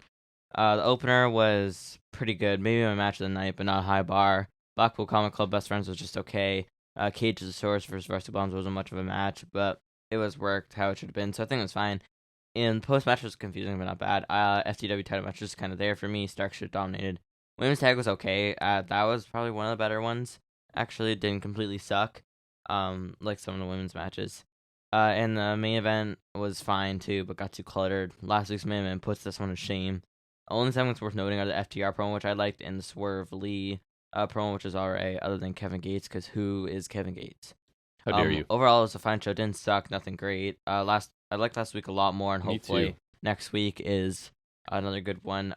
I'd give it a B-. Nothing you need to seek out. Right. Yeah. Similar grade, but I liked the tag team match better than you, and you liked the main event better than me, I think, to sort of balance out our grades. All right, well, that will bring us to the little break in the analysis we get where we challenge Jack with some trivia in a segment we like to call Off the Top of His Head.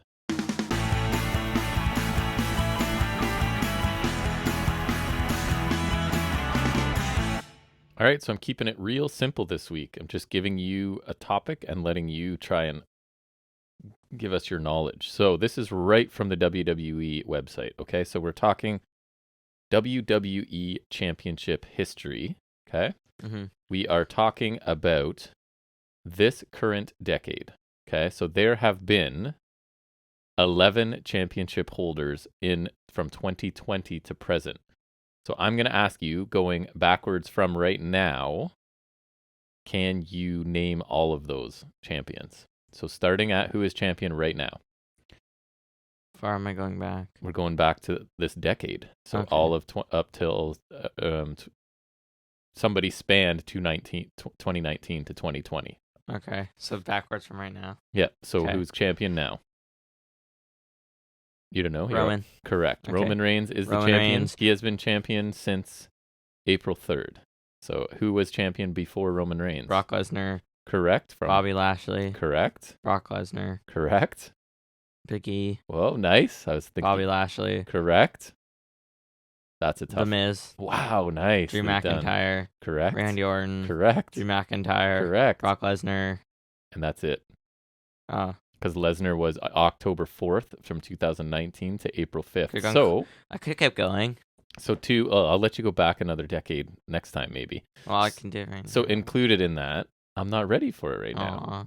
Actually, if you want to try, I can open it up. So let me ask you then, how many different people held the championship in this decade? So you got them all right. How many different were there? Jeopardy music playing. Insert Jeopardy music here.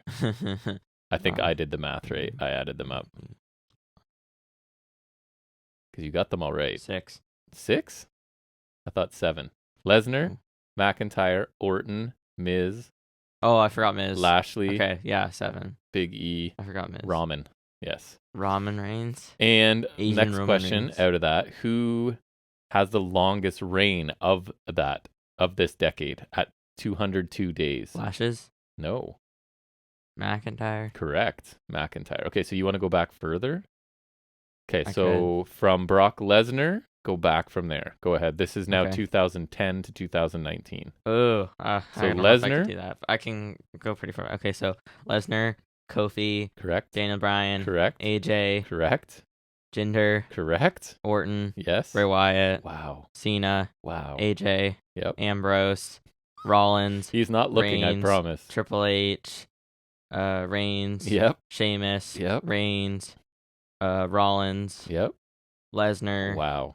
Cena, Bryan, Correct. Orton, Correct. Cena.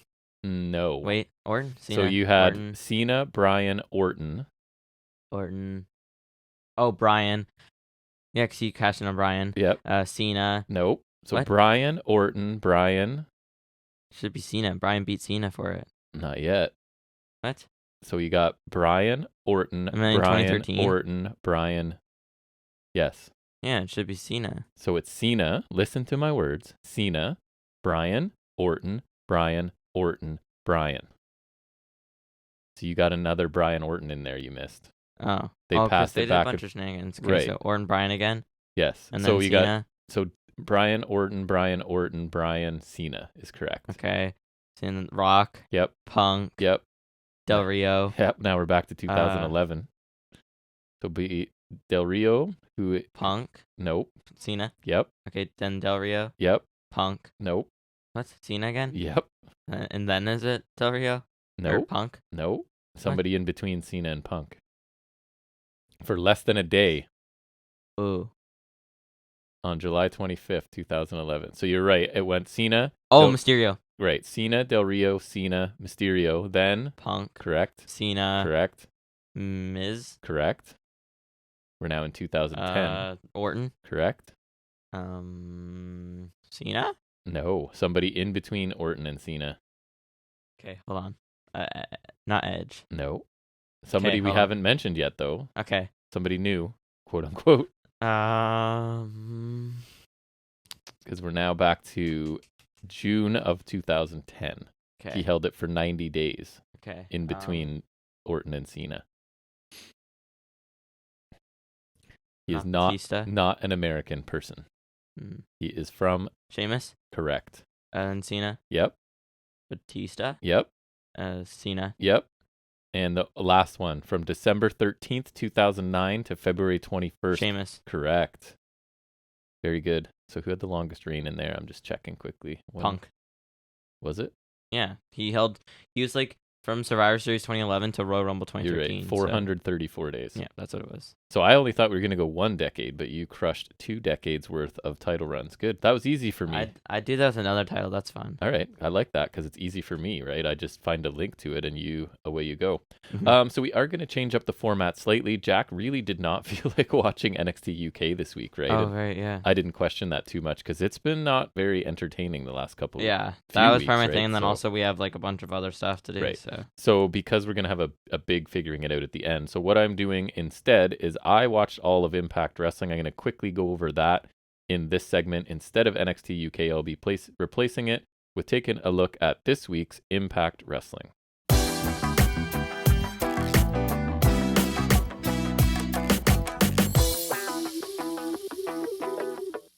So Impact this week it opened up with a package featuring Chris Sabin, Alex Shelley, because they are in the main event this week to see who will face Josh Alexander for the Impact Championship, World Championship at the next, I call it a mini pay-per-view. I think it's Emergence that's running, so it's not one of their major ones. There's Bandito versus Ray Horace. That's cool. In a AAA Horace attraction match, as they like to call it. That'll be good. This opening hype package was good. Just sort of sets the tone ahead of what should be a very good main event. We'll see when we get there. So opening match is Deonna Purrazzo and Chelsea Green, who are going by the name VXT. Apparently it's some reference to their time in NXT. Ha ha ha. Why VXT? I don't know. Vixens? I don't know. Vicious Vixens. They're taking on Mia Yim and Jordan Grace. So it's Purrazzo and Green, unfortunately, are a complete tag team. They have matching gear and a new theme. Chelsea Green was hardly in NXT. I know. Neither was Deonna, really. I remember her, though, more so. So this was a decent tag team match. The finishing sequence of it sees Deonna Purrazzo dump Jordan Grace out of the ring.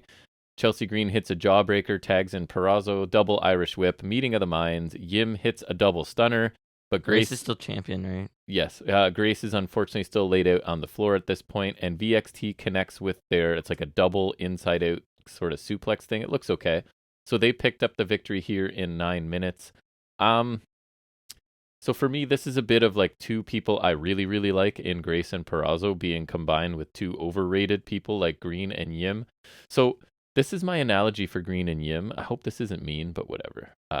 So I took your brother, right? And I'm not trying to brag, but your brother's a very good basketball player at this point. He's played a whole bunch of like rep league games. He has a like trainer he goes to, blah, blah, blah. So when I take him to the local gym to play pickup ball, the difference is clear between people who play basketball in their free time and people who train and at a high level and play at a high level, right? So to me, Mia Yim and Chelsea Green are like the people that play pickup basketball. Like they look okay and they can make a layup and they can dribble a little bit. But when you put them out on the court with someone who plays a lot of organized high level basketball, you can see a clear difference, right? And that's like Mia Yim especially, and I know you're not a big Mia Yim fan, her kicks just look slow, right? Stuff doesn't look very impactful. Like she's going through the motions and stuff, but the difference between her and like Deonna Purrazzo is like light years to me. Everything Purrazzo does looks real, looks crisp, and Yim's just sort of getting through it all. It's like she learned in like the gym just doing stuff, and it looks like Purrazzo's been sort of trained formally, you know what I mean? So anyways, Green and Yim, I don't find them very talented in the ring. So the match itself was okay. Got a fair amount of time, got like 9 minutes, I would say. So got a decent chunk of time here. Good old Honor No More. I know you love them too. They cut a promo in a stairwell where everybody except PCO gets to speak. Eddie Edwards wants to know where PCO was when Heath attacked Vincent because Heath is doing like the Elite Hunter. Right. Like the Honor No More Hunter, I guess. Honor killer. Edwards feels that the Bullet Club are ducking them and that Impact Wrestling is holding Honor No More back, etc., etc., etc. Yeah, because they're not their guys. Same stuff they're always saying. Except for Edwards, maybe. Yeah, this group just isn't interesting. They don't have anything How interesting are they still there? going on. They feel the need to keep them as this giant group. I don't know. That's like, even like kayfabe-wise, why are they still there? Well, right? yeah, it's like, I thought it was neat as an invasion thing, but maybe like, they won contracts? I don't remember. It's been months. Right. It's just a collection of talent that they don't have plans for, that they feel the need to put on TV and stuff all the time. So at this point, I don't see a point of their group existing either. We then get a X Division Championship match. Speedball Mike Bailey defending against Diener, who has Joe Doring with him. Obviously, Doring's getting involved, gets a cheap shot at one point, and then later causes a distraction that leads to Bailey missing his Ultima weapon on the apron, which actually looks kind of painful, the way he slams his knees into that. That is the hardest part of the ring. Have you heard that before? I have not. This is brand new information to you. I'm glad you told me, because I was honestly wondering. So as expected, Mike Bailey ends up winning, I thought, a pretty entertaining X Division match with his Ultima weapon after 9 minutes as well. Mike Bailey is having, good Canadian boy, he is having a terrific run of matches, in not even in Impact, just in this year of 2022. And honestly, Diener is like, and at some point this is an insult, I guess, but he's a good hand. You know what I mean? Like he is capable of good matches, especially against someone the caliber of Bailey. So I thought Diener looked good here too. Like, they're never going to focus on him or push him in any significant way, but he's a good guy to have on solid your guy roster. on the roster. Exactly. Mm-hmm. Another Ric Flair flashback I refuse to watch. Why? Because, the last match thing, maybe? I guess. There's some, because they do promote that as well for some reason. Gail Kim then talks to Deonna Purrazzo and Chelsea Green backstage. Kind of odd, because Chelsea Green is advocating for Deonna to be the number one contender for the women's championship, Knockouts championship, because she pinned... Did you say Divas championship? No. I said women's. I thought you said Divas. No, I did not. Because in their match, Purrazzo pinned Mia Yim, who's the number one contender. Gail Kim points out... Isn't it you pinned the champion? But Kim points out that Purrazzo already lost the number one contenders match to Yim. Like, that's the person that Yim beat to win the match, right? So Kim does agree that both Green and Purrazzo are number one contenders, but it's for the tag titles at Emergence. Sure. Fine. Nice. Right. That's not a match I'm that thrilled. But anyways, if you're going to watch it with me. Nope. Probably not, Eric Young then speaks to Diener and Doring about the sickness and eliminating the sickness and all kinds of stuff that feels... the virus is done. It feels exactly like when he was starting the faction, right? And recruiting people and brainwashing them and attacking them. I don't feel like this is somewhere we need to go again, right? I don't know where this whole, like, Eric Young is having problems with Diener and Doring. It's not working for me at this point. But anyways, Masha Slamovich, who is working for me, she continues to look strong. She squashed Madison Rayne in just over a minute with the snowplow. She then handed Giselle Shaw what they're now calling a calling card. It's basically Masha hands you a photo of yourself with an X through it, means you're the next victim sort of thing. So it looks like Giselle Shaw is the next one to face Masha. And again, I think Masha looks awesome. Booked super strong. She's now just squashing. She's gone from squashing jobbers to squashing like sort of established talent on the roster. Yeah, Madison Rayne was there for a while. Rayne and Tennille, she's now squashed 2 weeks in a row. So yeah, Masha's cool. We then get Bhupinder Gujar interrupts Brian Myers as he's talking to a group of young wrestlers. I don't know if he's looking to replenish his little faction of Learning Tree. That's what it was called. I like how you don't watch it, but you remember details better than me. That's not a great sign. So Myers tries to convince Gujar. So basically, Gujar says Myers is ducking him, right? He wants a match for the, what's that title? Digital Media? Yeah. There we go. And Myers is trying to convince... The most prestigious title. Yes. Myers is trying to continue to duck Gujar, so he's trying to convince Gujar that Vincent has been talking crap about him, which came kind of out of nowhere, and that Gujar should not back down from that challenge, and Myers sort of walks away. So he quickly substitutes somebody else for Gujar to face and not himself, which, honestly... I thought it was Gujar. I don't even know. This is a simple story, and Myers is the Weasel champion trying to avoid Gujar, and Gujar wants a shot, and I think that's totally fine. Simple storytelling is sometimes better for me. Another cool, I would have got you to watch this actually to see what you think of them. The Killer Kelly vignettes ahead of her debuting. I think I saw a bit of it, but I didn't see much. I saw like the shower part. So I think the basic thing this week is she's like lounging in a chair. It looks like maybe in the lobby or outside of a hotel or something. Some guy approaches her to talk, and she's got a voiceover. It seems to be that basically she's saying she struggles to appear normal, that she's like holding something back kind of thing. And that this guy comes up to talk to her, and the voiceover says some people just don't know when to shut the F up. So I don't exactly know where they're going, but I'm hoping it's like she looks like a normal, calm, controlled person, but then is like a maniac in the ring kind of thing, like a killer, right? I don't know. I'm hoping it's something like that, but I've liked the tone Then of if she's these. cool enough, you'll recognize her. Maybe they're just like different vignettes. I've really and for me, not knowing exactly where they're going is fine. Like I don't have a problem with that. So I've kind of liked the 2 vignettes I've seen. And I like Killer Kelly, so we'll see where it goes. We then get Honor No More in a match, but actually it's a tag team match that shouldn't be bad because it's Mike Bennett and Matt Taven who've been a tag team forever, with Maria Kanellis taking on my favorite members of the Bullet Club who shouldn't be in the Bullet Club, and that's Chris Bay and Ace Austin. So Taven gives Bay basically a low blow after Maria distracts the ref here. Aren't they all heels? Yeah, I would guess so. Although Bullet Club kind of get cheered. I don't know. Heath Slater shows up to take out Taven because he's doing that Hunter thing. The ref is still distracted by Maria when he does this. So Heath runs away through the crowd. Ace then ends up hitting Mike Bennett with the fold. And I think the right team pick up the win after about 10 minutes here. Very good tag team match, but unfortunately it's just between 2 really cold factions for me. I've already talked about how stale Honor No More feel to me, and I don't even know what they're doing there anymore. Bullet Club aren't far behind for me. I've talked about it recent weeks. Like I really, really like Ace Austin and Chris Bay as a tag team, and maybe we're leaning into that a little bit. My hope would be, since Good Brothers have the tag titles, I want Austin and Bay to want a shot at those titles and get mad and turn on Good Brothers and leave Bullet Club and eventually win the tag titles, because they're a fresh, really fun tag team to watch. So, and if you don't have plans for them as singles, which I would, but apparently Impact doesn't, then give them a tag title run. I would have no problem with that. So this was a pretty decent tag team match on Impact TV.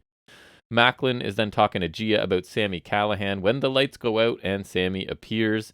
Sami ends up attacking Callihan after saying something briefly, but Moose shows up, ends up holding Sami so Macklin can hit him with a pipe, and then lights go out, I think it was, and Sami teleports away, leaving the heels frustrated. So we're getting more into supernatural stuff, which is never my favorite, but anyways.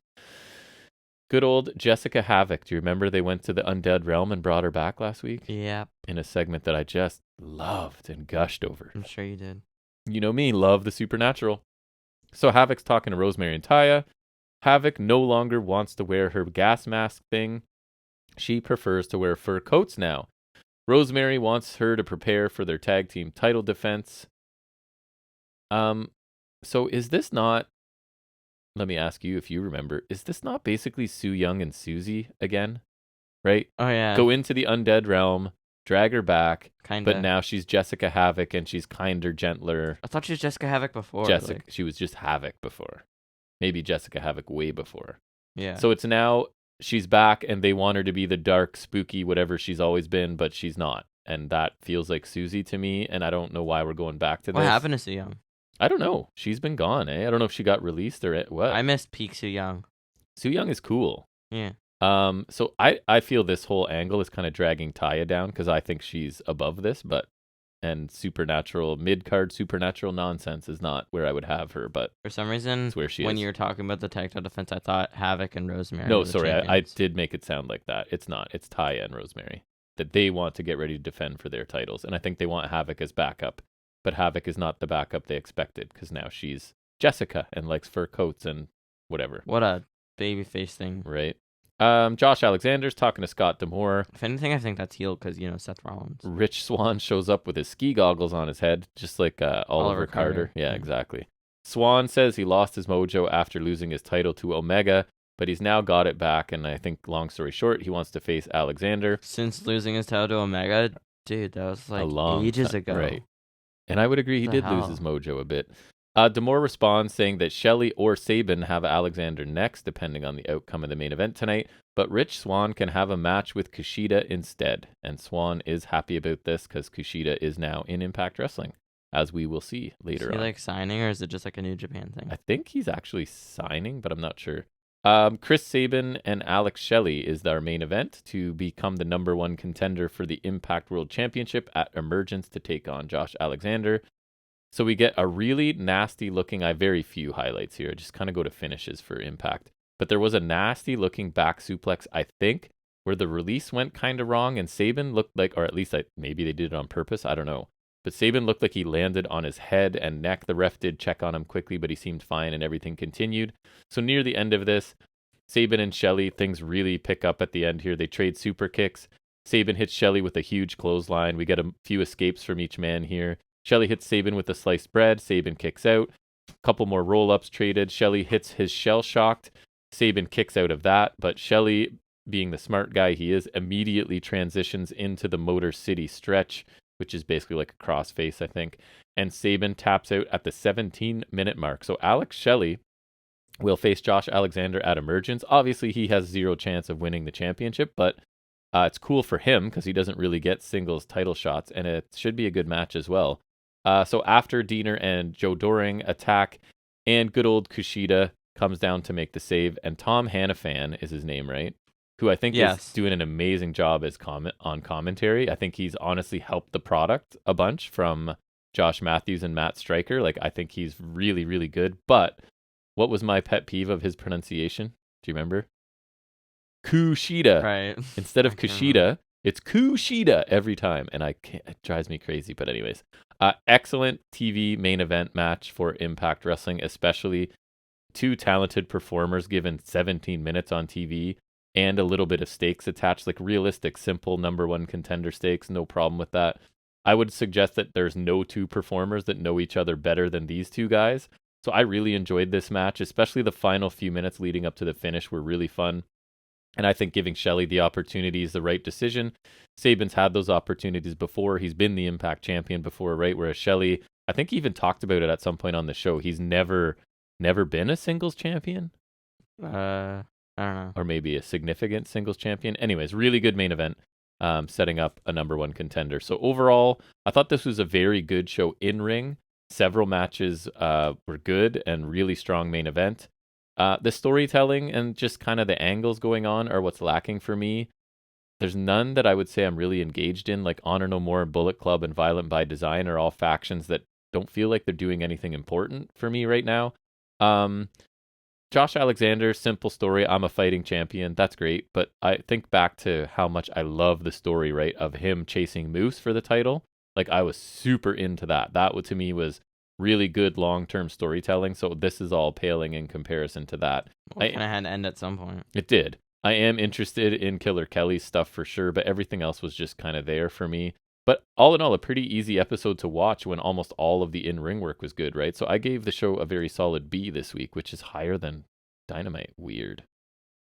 That's comparing it to bizarre. Itself mostly, though, right? So yeah, still though. But yeah, so a pretty good show, a B from me this week. All right, so Nice.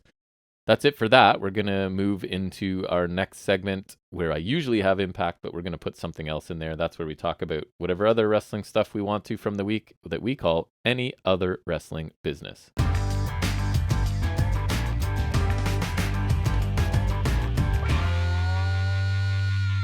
You suck. All right, I think I caught that on the audio. That's awesome. The only thing we're going to talk about, and I'm leaving it in there too. I'm not even going to cut it out. Okay. You're telling your father, your loving father, that he sucks on a podcast. So all we're going to do here is preview the Ring of Honor / AEW pay-per-view Death Before Dishonor. I was hoping you didn't remember the name, so then I'd have to make you guess. I wrote it down.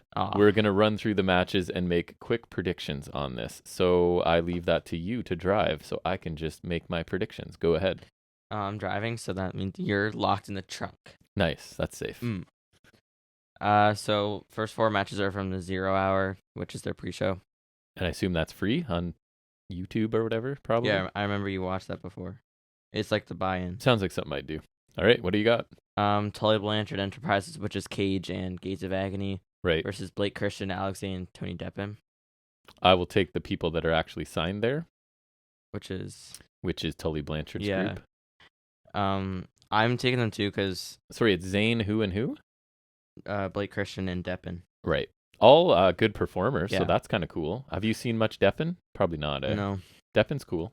He's not very big, I just but know he's like cool. Blanchard Enterprises are like I think they are signed at least Cages and Tully Blanchard. I don't know about Gates of Agony, and then also it's like they probably have a plan for them. Or Agree. or like not a plan, but like we'll use them in the future. And they've already been on like they stick around Dynamite and whatnot. On Rampage. So, right.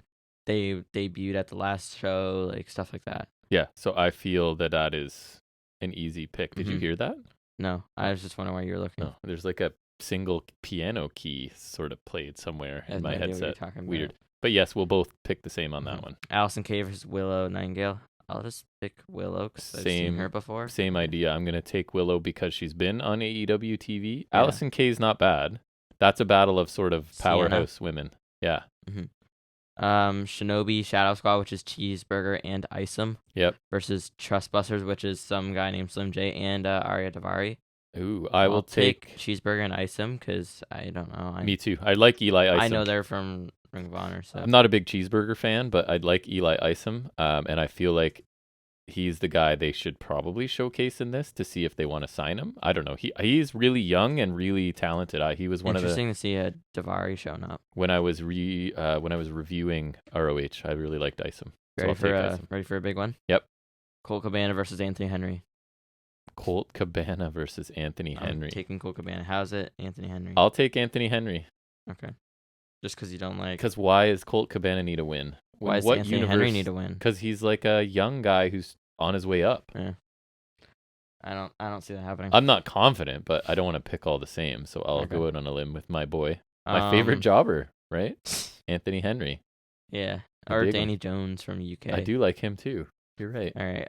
Only non-title match on the main card. So we're on the main card now. Roosh Dragon Lee. I bet all Roosh about Dragon Lee. That because he's in AEW now. So correct. Probably a future. I don't even know what Dragon Lee's been doing. So I would agree. Roosh. I'll take Roosh. That match should be. Aren't they?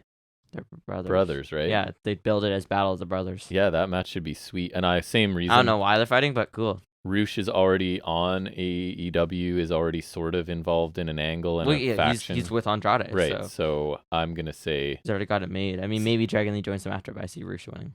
Right, I agree. Should be an awesome match. Dragon Lee is sick. I can't believe I forgot about him. Dragon Lee and Bandito are two of the guys that aren't in AEW that I would love if they grabbed them from Ring of Honor. Next we have the Righteous versus... Dalton Castle and the Boys for the 6-man tag title. And so who is the Righteous going to be? It's Vincent and I think Bateman's in there. Oh, right. I don't know the third guy. I guess I'll just take the Righteous because the Boys don't seem like too legit. They don't.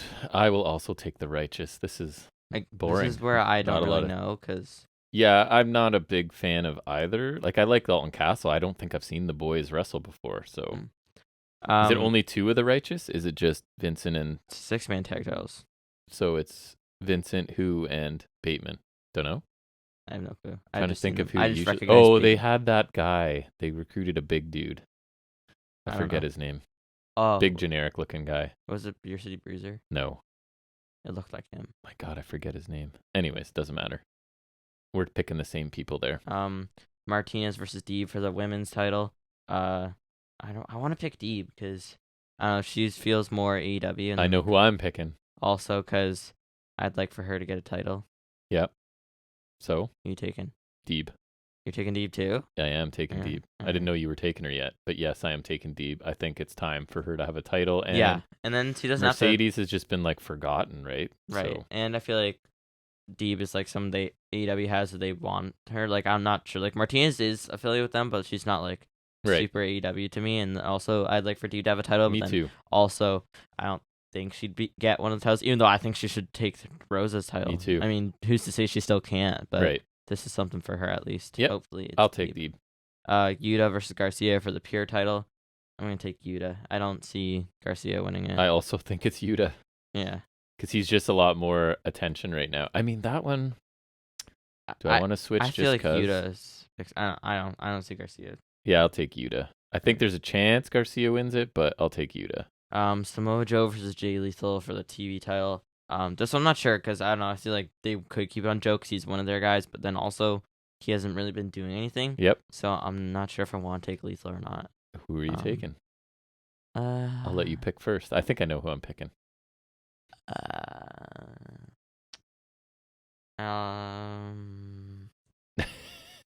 don't know. This one's tough to pick. Do you want me to pick? If you want. I'm taking Jay Lethal. Really? I'm not super confident in it, but I just feel like television title's a little bit beneath Joe if you want to keep Joe around. You could probably elevate him. I don't think he's going to be elevated because he's kind of end of the road. And that's the other thing. Is he just Joe. here for now to get this pay-per-view off the ground and then sort of fade into the darkness? I'll take Joe for different because I'm not really sure. I'm not super confident on that one, but I'll take FTR, Briscoes, Jersey Falls, tag titles. It's not Briscoes. It's FTR. They're keeping all the gold, baby. You think so? Yeah. Easy. I'm leaning FTR's in that direction. They are. But do they want somebody committed to the Ring of Honor brand? I guess not, because they don't have a place to watch it. And Briscoe's probably not exactly their kind of people. Yeah, it seems like the big thing is, though, they've changed from those times, and that was like 1,000 years ago. But anyways, I'll take FTR. I'll take FTR as well. I don't think it's time for them to start losing yet. Gresham, Castagnoli for the world title. Your choice? I think Gresham, because I don't like. I mean, I know Castagnoli is more of an AEW guy, but I don't really like. To counter that argument, they also just put Gresham in the Tully Blanchard faction, which would imply he's sticking around. Also, I don't feel like Castagnoli would stay with the Ring of Honor stuff a lot. I feel like he's more going to be involved with AEW because they just brought him in. They're going to want to do a lot with him. Like, I don't really see him sticking around with the Ring of Honor too much, so I'm going to take Gresham. That's perfect, because I'll take Claudio. Really? A little bit, maybe some insider information here, because I heard somewhere that there's tapings for something that's occurring after this show and that Gresham didn't bring the title with them. That's not fair. Notice I didn't share that. So remember I tried to explain to you what insider trading was? Yeah. A while ago? That's basically like similar, right? I have information that a normal investor wouldn't have. That's not fair. So it was something like he showed up for dark recording or whatever and he didn't have the belt. So I'm taking Claudio. And maybe he has a different belt. Or he just, whatever, right? It could be all nonsense. We'll see. But I'm taking him, Claudio.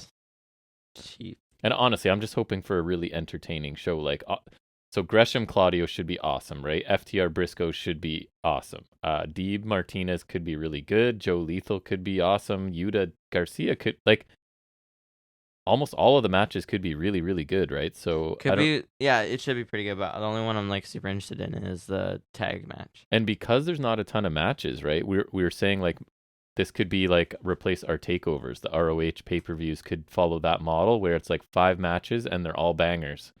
That would be cool if they want to sort of pick up the slack there. There's way more than takeover here. But aren't 4 of them on the pre-show? Still, that's like... So I don't care about what's on the pre-show. Well, for me, it's what's on the main card. Even main card, there's more than... 1, 2, 3, 4, 5, like 6 maybe. 1, 2, 3, 4, 5, 6, 7.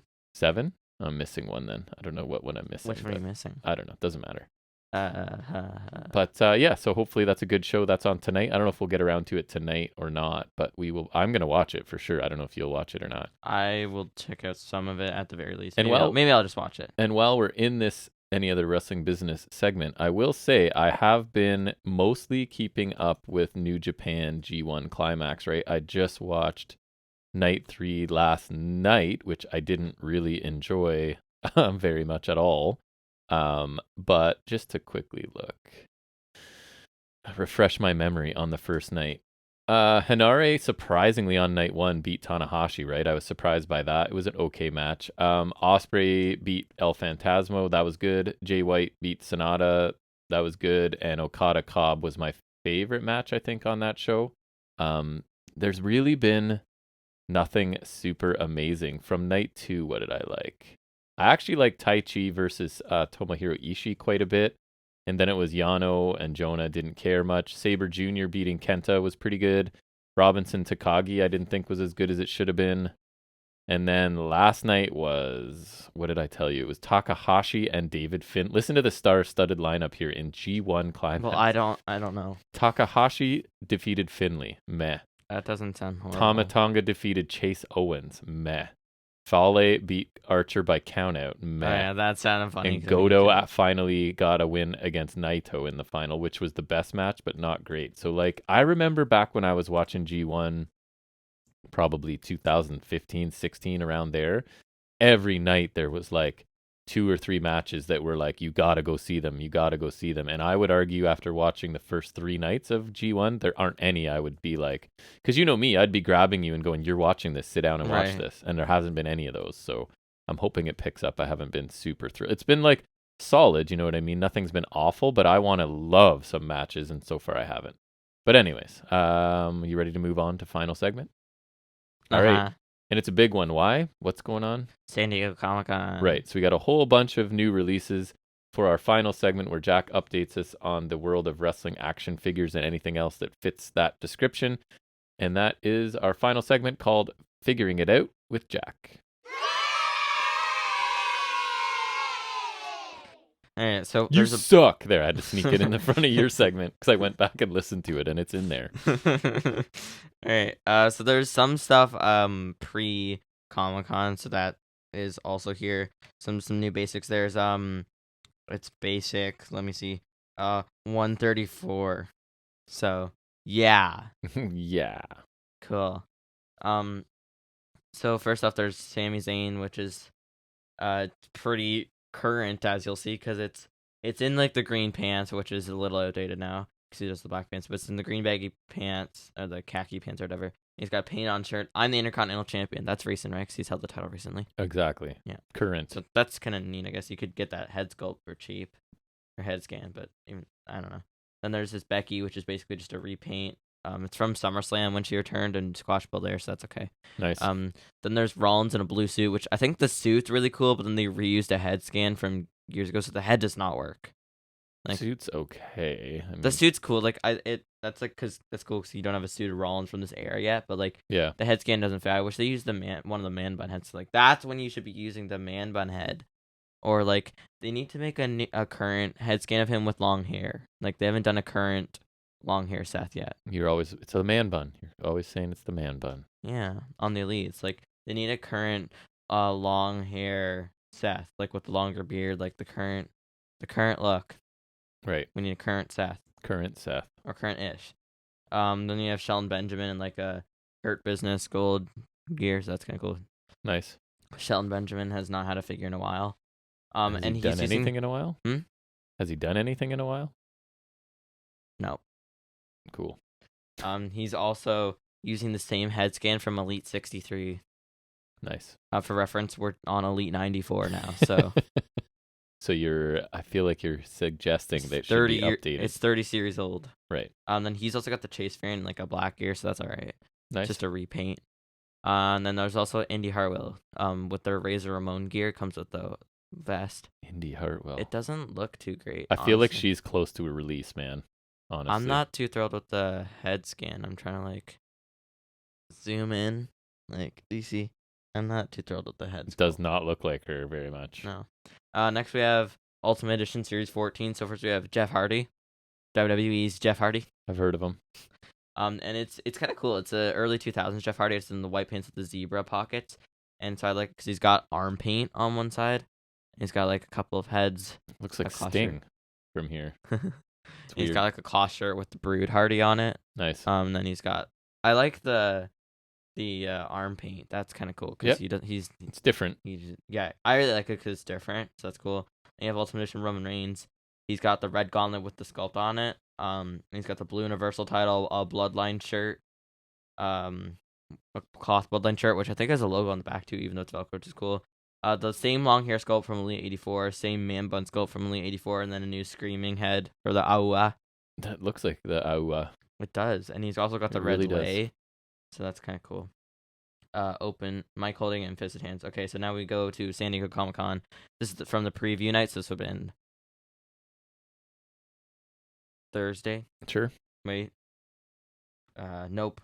Wait, doesn't matter. Move on. Keep talking. No, Wednesday night. Okay. Got it. Oh, I remember, because I saw it after Dynamite, because we watched the whole Dynamite, so I didn't see any of the things, and after Dynamite, I was like, oh, stuff. Right. I didn't say that, but it was like that. You thought it. Anyways, so some pre-orders. There's Legends of Lu, which are Libre Fanaticos Series 1 are for pre-order. So this is from Boss Fight Studios, not like anything. So it's just Lucha Libre figures. There's Taya Valkyrie, both Lucha Bros, and Juventud. Nice. So that's something.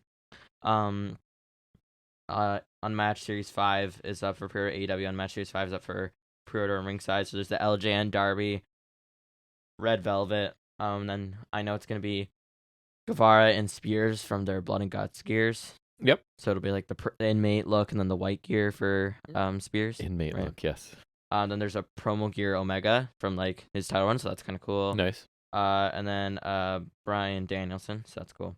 Then there's AEW Supreme Series 2 is up for pre-order, which this is one thing I would very heavily consider ordering, which is the Kenny Omega with multiple pants. Yeah. I cannot tell you how much of a seller that is. Like, I want it. And then there's Malachi Black too, which also has multiple legs, so that's cool. Those are actually really nice, I hope. And I would also consider ordering that because that's not like also when I'm thinking about ordering from ringside, because obviously we don't much because duty, but like I also think like or other stuff like that wouldn't you just see retail, because like if there's at least that event I'll see in retail, maybe you can hold off on that, you know what I mean? Yes. But like for me, I don't envision seeing that in stores. Right. So like because highly like unlikely. you know the Ultimate Editions, like I don't remember the last time I've ever seen one of those in stores. They are very hard to find. Like I have no idea. Anyways, also the Owen Hart ringside exclusive is up for pre-order. They also revealed First Dance CM Punk ringside exclusive figure that's up for pre-order, and then they showed images of that, so that's kind of cool. It's just a Punk from the first time he appeared. Cool. He's got the ice cream bar with a bite taken out of it, and he's also got an ice cream bar in package, so that's kind of neat. So now we move on to the WWE figures. So that's pretty much it for AEW. Like this is like a very much a WWE reveal day, which is kind of odd, but that's okay. So we got Basic Series 135. So we have Nikki Ash, which I think the basics look so crummy sometimes because like see it's just like all painted on. There's no like that does not look good. It looks so flat. Like there's no depth to it. You know what I mean? Like there's nothing to it. Braun Breaker and a plain gear, which I think that's pretty decent. Like for a basic, that's not bad. So it's just the black one with like the breaker cross. Then you have Damian Priest, who for some reason has one knee pad. I hope that's a mistake. This one's a decent basic because it's the reused Elite head sculpt, but there's some sculpting on the tights if you look closely. So that's that's nice because honestly, like they look so flat sometimes. It's just like I hate it. Then you have another Brock Lesnar this time with the new look or the new hair and stuff. So that's alright. Bearded sculpting one. Then there's two Reggies, which I think those look kind of crap. It looks like R-Truth. No, oh my God, the Pope. D'Angelo De Niro. Yeah. Nice. All right. Now we have more basics. So I don't know what series these are from, but I want to say it's like 136 or something. So we have our first Cody Rhodes since his return. So it is blonde Cody. It's in one of his Raw gears, which is like the white and blue tights. And for reference, that head sculpt is from Elite 32. So old, just with new hair. No neck tattoo. Oh, it is there. Oh, nice. I assure you. Good. And I have the Cody from Elite 32, so that's interesting. But that's alright, I guess. Then there's Xia Elite. This one's alright because you can see there's some studded sculpting on there, so that one's not bad actually. Yeah. For a basic. And you have Robert Roode in like pink trunks. I think the head scan's really nice. Just he's got a bit of a giraffe neck. A little bit, yeah. If anyone hasn't seen them already, this is on Ringside's Instagram if you want to look at these pictures that I'm showing Father here. Then you have Goldberg. He also kind of got a giraffe neck. It's another basic Goldberg. I don't even care about Goldberg. Then there's Ziggler and blue tights with the rips, and then also pink tights to go with Robert Roode. So one of those is a Chase variant. I don't know what series. And then so we got Showdown 2-Pack Series 11, and I think they're back to belts instead of the stupid display stands. Nice. So you got Usos with the one SmackDown tag title. Like if it's a tag team thing, you should come with both tag titles. You would think. Or it looks it's two J's basically because the Jimmy head scan it's J. They screwed it up. Like that's J with different hair. Right. Then you have Becky and Bianca from something. And then you have Roman and Cena. And do you notice something on the belt there? What is that? Side plates. It is side plates. Yeah. So they're starting to do. They also did it on the Becky one too. It's just her side plates look more normal. Also, I think the W's are closer together, or they filled in the paint more. Like I think the faceplate looks more accurate too. Like I don't know, it just looks more like the real belt, if that makes sense. Mm-hmm. If you know what I mean. I know what you mean. Do you? Yes. All right. Always. And then you have Ultimate Edition 15 Brock Lesnar, who has both the blue Universal title and the WWE title with his side plates. That's kind of cool, even though he's never held the blue title unless it's a SummerSlam spoiler. Right. Oh, maybe. If you're lucky. You love Brock Lesnar. The Universal title plate looks more accurate, and then like there's a bit more of a gap between the W's on the WWE title. Definitely. So that's. Are you being sarcastic? You can see the gap in the middle. Yeah, that's what they usually look like, and I think the Universal title looks better. Although in the packaging, see now it looks like it has the gaps. Right. But anyways, and he's got like a smiling head scan, a serious head scan, and a screaming head scan, all modified with his bearded look. So I think that's neat. And then he's also got an elite with the same smiling head scan. So it's like there's a basic, ultimate, and elite Brock that all look the same. So it's like whatever your price range is, pick your Brock. Everyone should have a Brock. they're all pretty much the same. Then you have Ultimate Warrior, which I think this is a redo of his Defying Moments elite, just adapted into Ultimate, and obviously with new technology. So that's fine. Yep. People really like that, and I'm just like, whatever. Other than it's him. Yeah. He's a dirtbag. Ruthless Aggression Elite Series 3. We've got a whole Ruthless Aggression line. There's John Cena, which is from like the tail end of Ruthless Aggression, so people are saying that's not technically RA, but that's alright. NWO Kevin Nash. Nice. And Prime Shelton Benjamin. Nice. Which is pretty cool. Then they showed a couple that we've already seen. Oh my god. Whoops. Alright, then you have Royal Rumble Elite Brie Bella, Don't Care, Vader, which I think is a re-release of something, just again with the current tooling. Mm-hmm. A lot of the figures I think here are like, aside from the Greatest Hits line, which is specifically redos, there's a lot of like redone figures that are just like modernized kind of, which I think is good and bad. Yeah. Then there's this all-white Damian Priest, which I think looks amazing. That's cool. Yeah, that's nice. And a lot of the pay-per-view lines, because it's the Royal Rumble line, a lot of them it's just repaints, but this is like, it's a different color of the purple I have, but also because Priest, like, you know, used to wear like the crazy like types, so the sculpting on this one's different, so it's like, it's not just a repaint. They also had like, you can see on the tights, like it's sculpted way different. The vest, like I think that one looks really awesome. You got this funky looking Mysterio. What is that head? It does not look right. 2006 Mysterio from when he won the Rumble, and then Priest was from 2021 in the all white. Vader, I want to say Vader is maybe 1997. I don't know why I know that. Actually, no, it's because the Final Four in your house was for the vacant title, anyways, and no one cares about Brie Bella. And then the Build-A-Figure is Doc Hendricks. So that's kind of interesting. Pink suit. Then you have Survivor Series Elites. You have another Ultimate Warrior. You got Becky Lynch in the WandaVision gear. Nice. Hate WandaVision. And then you got AJ Styles from 2020, which is alright. He doesn't have the claw show, which is not annoying. And then they did here's another redo figure, Drew McIntyre. Amazing. Where's the giant sword? Chosen One, Drew McIntyre. Right. Young Drew. And then Build-A-Figure, you'll like this. It's Rick Rude. Yeah. Love and Rick so you Rude. get a bearded head scan, and then you also get the mustache one. So that's kind of cool. So you Rick Rude. Then you have some Elite 96, which actually I'll cover later when I get to the package changes. Then you have some Elite 97. There's Alexa Bliss with Lily. Gross. Yes. Omos, which I think the one guy I saw, he really liked that. I think the body looks, it's like, it just looks really, something about it looks really weird. Really plain Ronda Rousey, like that just looks boring. King Woods, I actually think this one's really nice. I really like the ring gear on that. Like I might get that. And then Sheamus, which looks like the one I have, with just with the coat and the mask. That's and the when Ricochet was stealing his gear, wasn't it? Yeah. Classic. Oh god, that was brutal.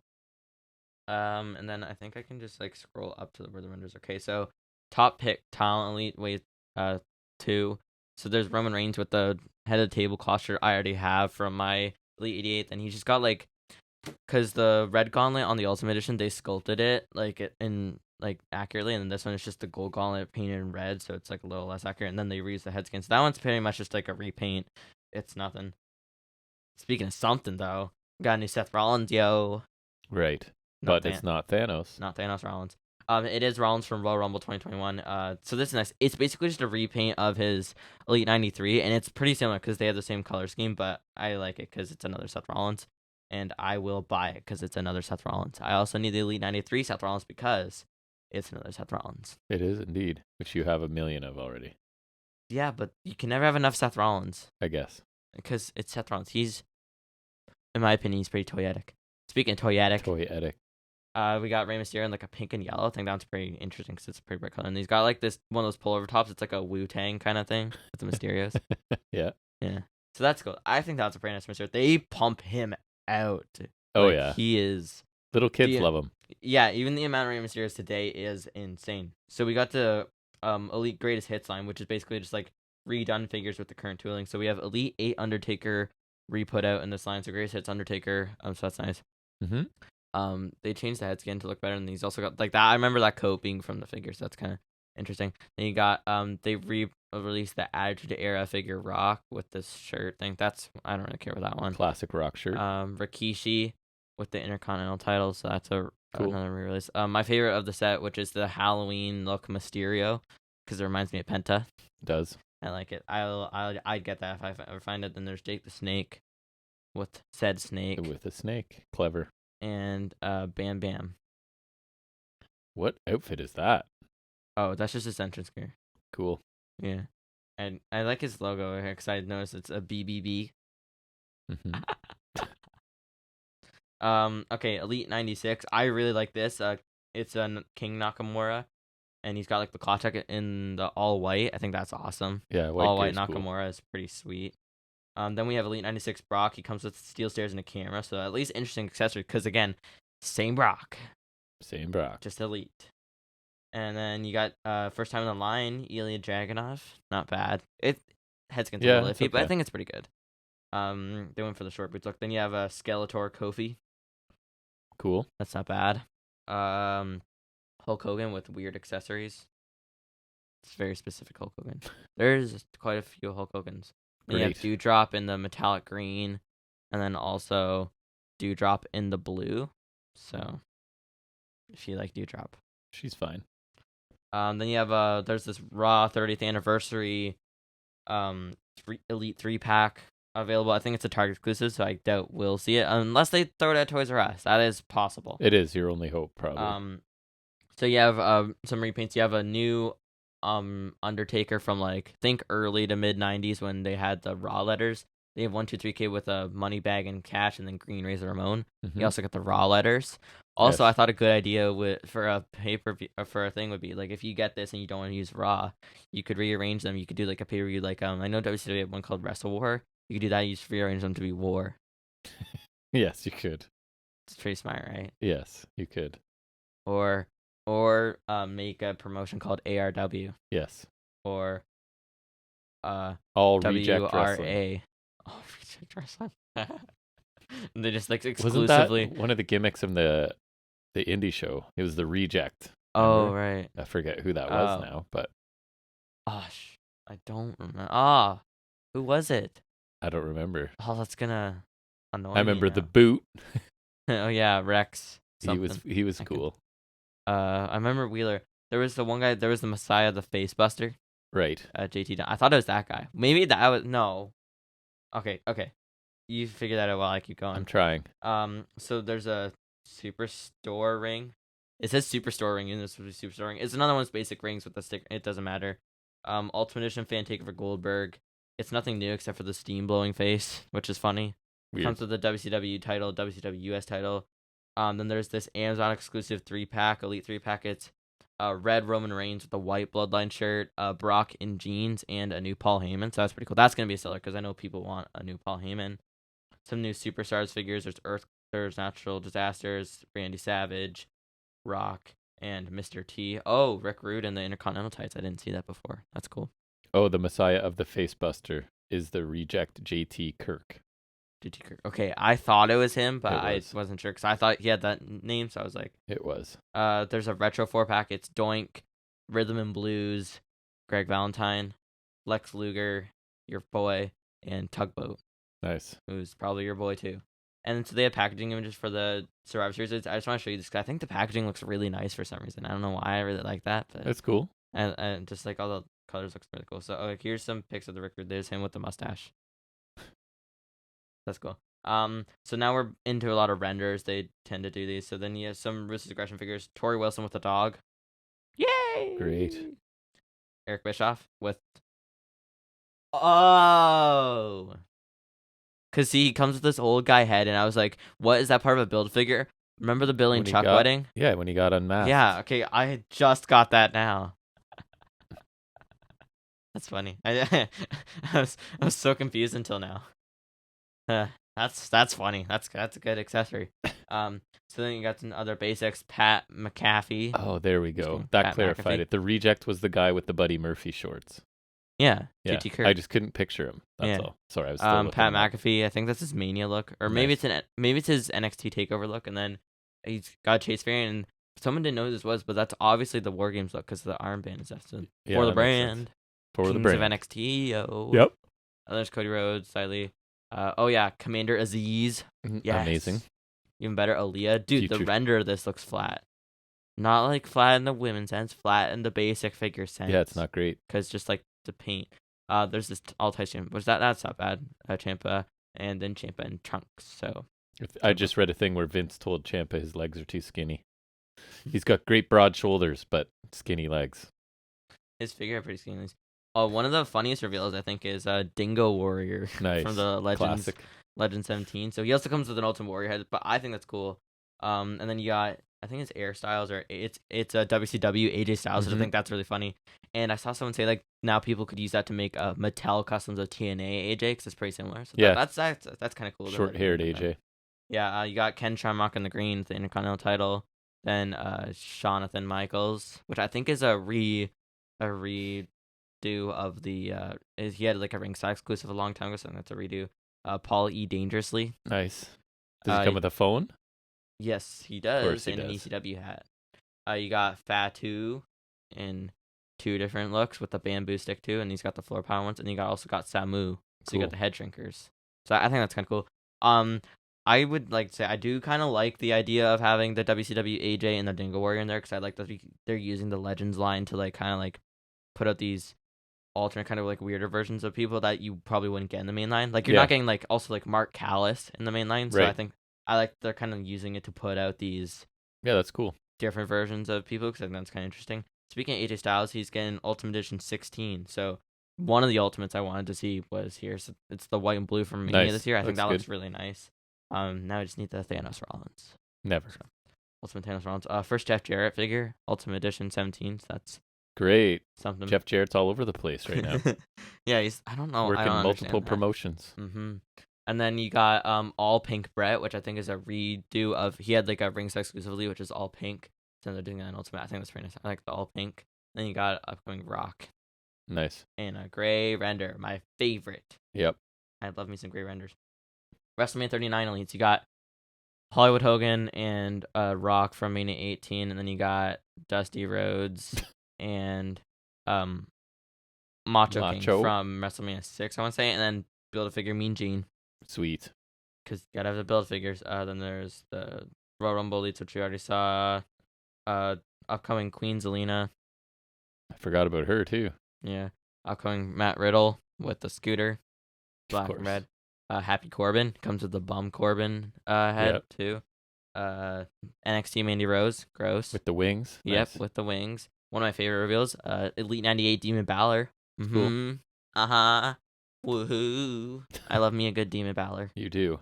If there's 2 things I like in this world, it's a Elite Rollins or an Elite Demon Balor. They only did basic Balor once. Farouk Assad, Gladiator Farouk. What up? Rick Boogs. I saw one guy watching YouTuber pronounce it Rick Boogs. I've never heard that in my entire life. Like he literally goes Rick Boogs. Like how do you? I don't know. He's also got a Chase variant, so that's cool. He is definitely on TV right now. Yeah, all over it. Then you got a Boogeyman with the red. He's got like the red face paint with the black tree on it, which I really like because that's like a different look for him. Because usually you have another Boogeyman, which this is what you'd picture Boogeyman as. Yes. Right? So I like that they did like that type of look. I'm definitely gonna get that because I have the only other Boogeyman figure. Sweet. Elite 40. I forgot you have a Boogeyman. Yeah, I remember.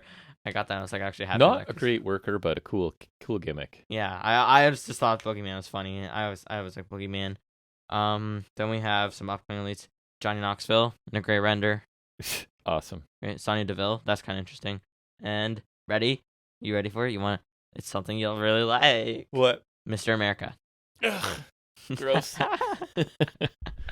Find more ways to put out Hulk Hogan figures. They just did. Mm-hmm. Then you got renders for Elite 97. It was all the 5 figures we saw. Then there's the Chase Xavier Woods in the red. Nice. And also, we've seen it before, but it's kind of weird. Chainsaw Charlie. Nice. And he comes to the Terry Funk head. That reminds me, there was one thing I missed, I think. What? Where is it? Okay, I'll have to find that after then. Sorry, and then Elite 100. So we have arrived at Elite 100. So first you have all white Becky Lynch. I think it's kind of cool. I think it's weird she's in the 100 series because that doesn't, like, I feel like they were going to do something new in Casa. But yeah, it's a cool figure nonetheless. Stunning Steve Austin, these, like, paint splatter trunks with the WCW TV title. So that's the first time in the line belt. Then you got another Azure Rock with the red logo. So that's pretty basic. But Brahma Bull title. It's the first time in the line title, which they never used on TV, but still. Basic Cena. Not a basic. It's an elite, but, like, it's a typical Cena. Yep. The jorts. WCW Rey Mysterio to WCW Cruiserweight title. So that's cool because it's the first time in line. Cool. My favorite thing probably is the big suited Andre.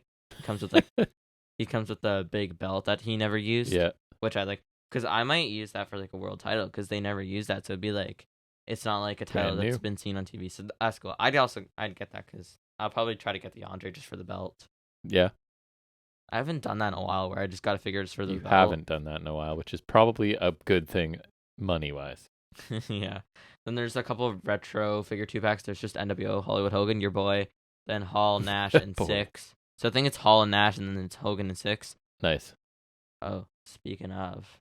What? Ringside exclusive Elite 2-pack. Care to guess? No. Mega Powers. Oh, yeah. Right. I think you told me that, didn't you? Yeah, I did.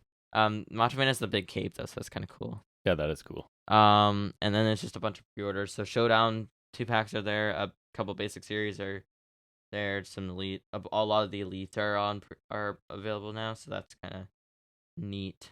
Cool. Oh, and then also they showed a couple Elite 98 figures. There's Big E with a new head scan finally, and then also Mustache Randy.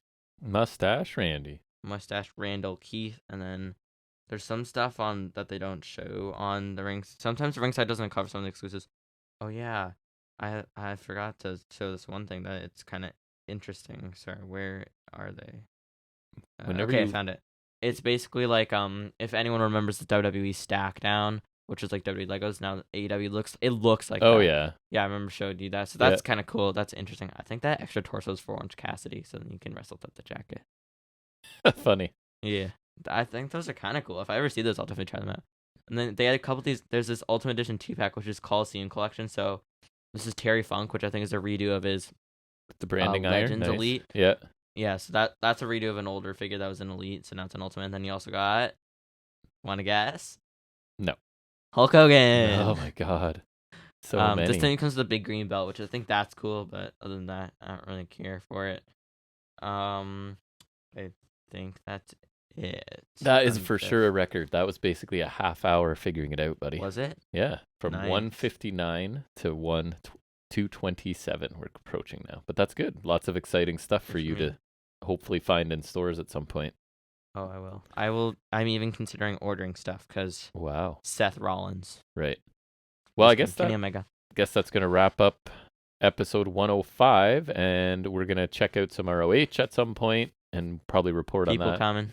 People are coming over, hopefully getting outside to swim. I got to sneak my workout in, so let's get out of this studio. So thanks for joining us anytime you spend. We appreciate listening to us talk about wrestling. We will definitely be back for episode 106 next Saturday. Not sure if anything will pop up in between then, but just if you're subscribed or following or whatever, you'll get notified, so that would be great. But anyways, we'll definitely see you back here next Saturday for episode 106. And until then, hope everything goes well and take care.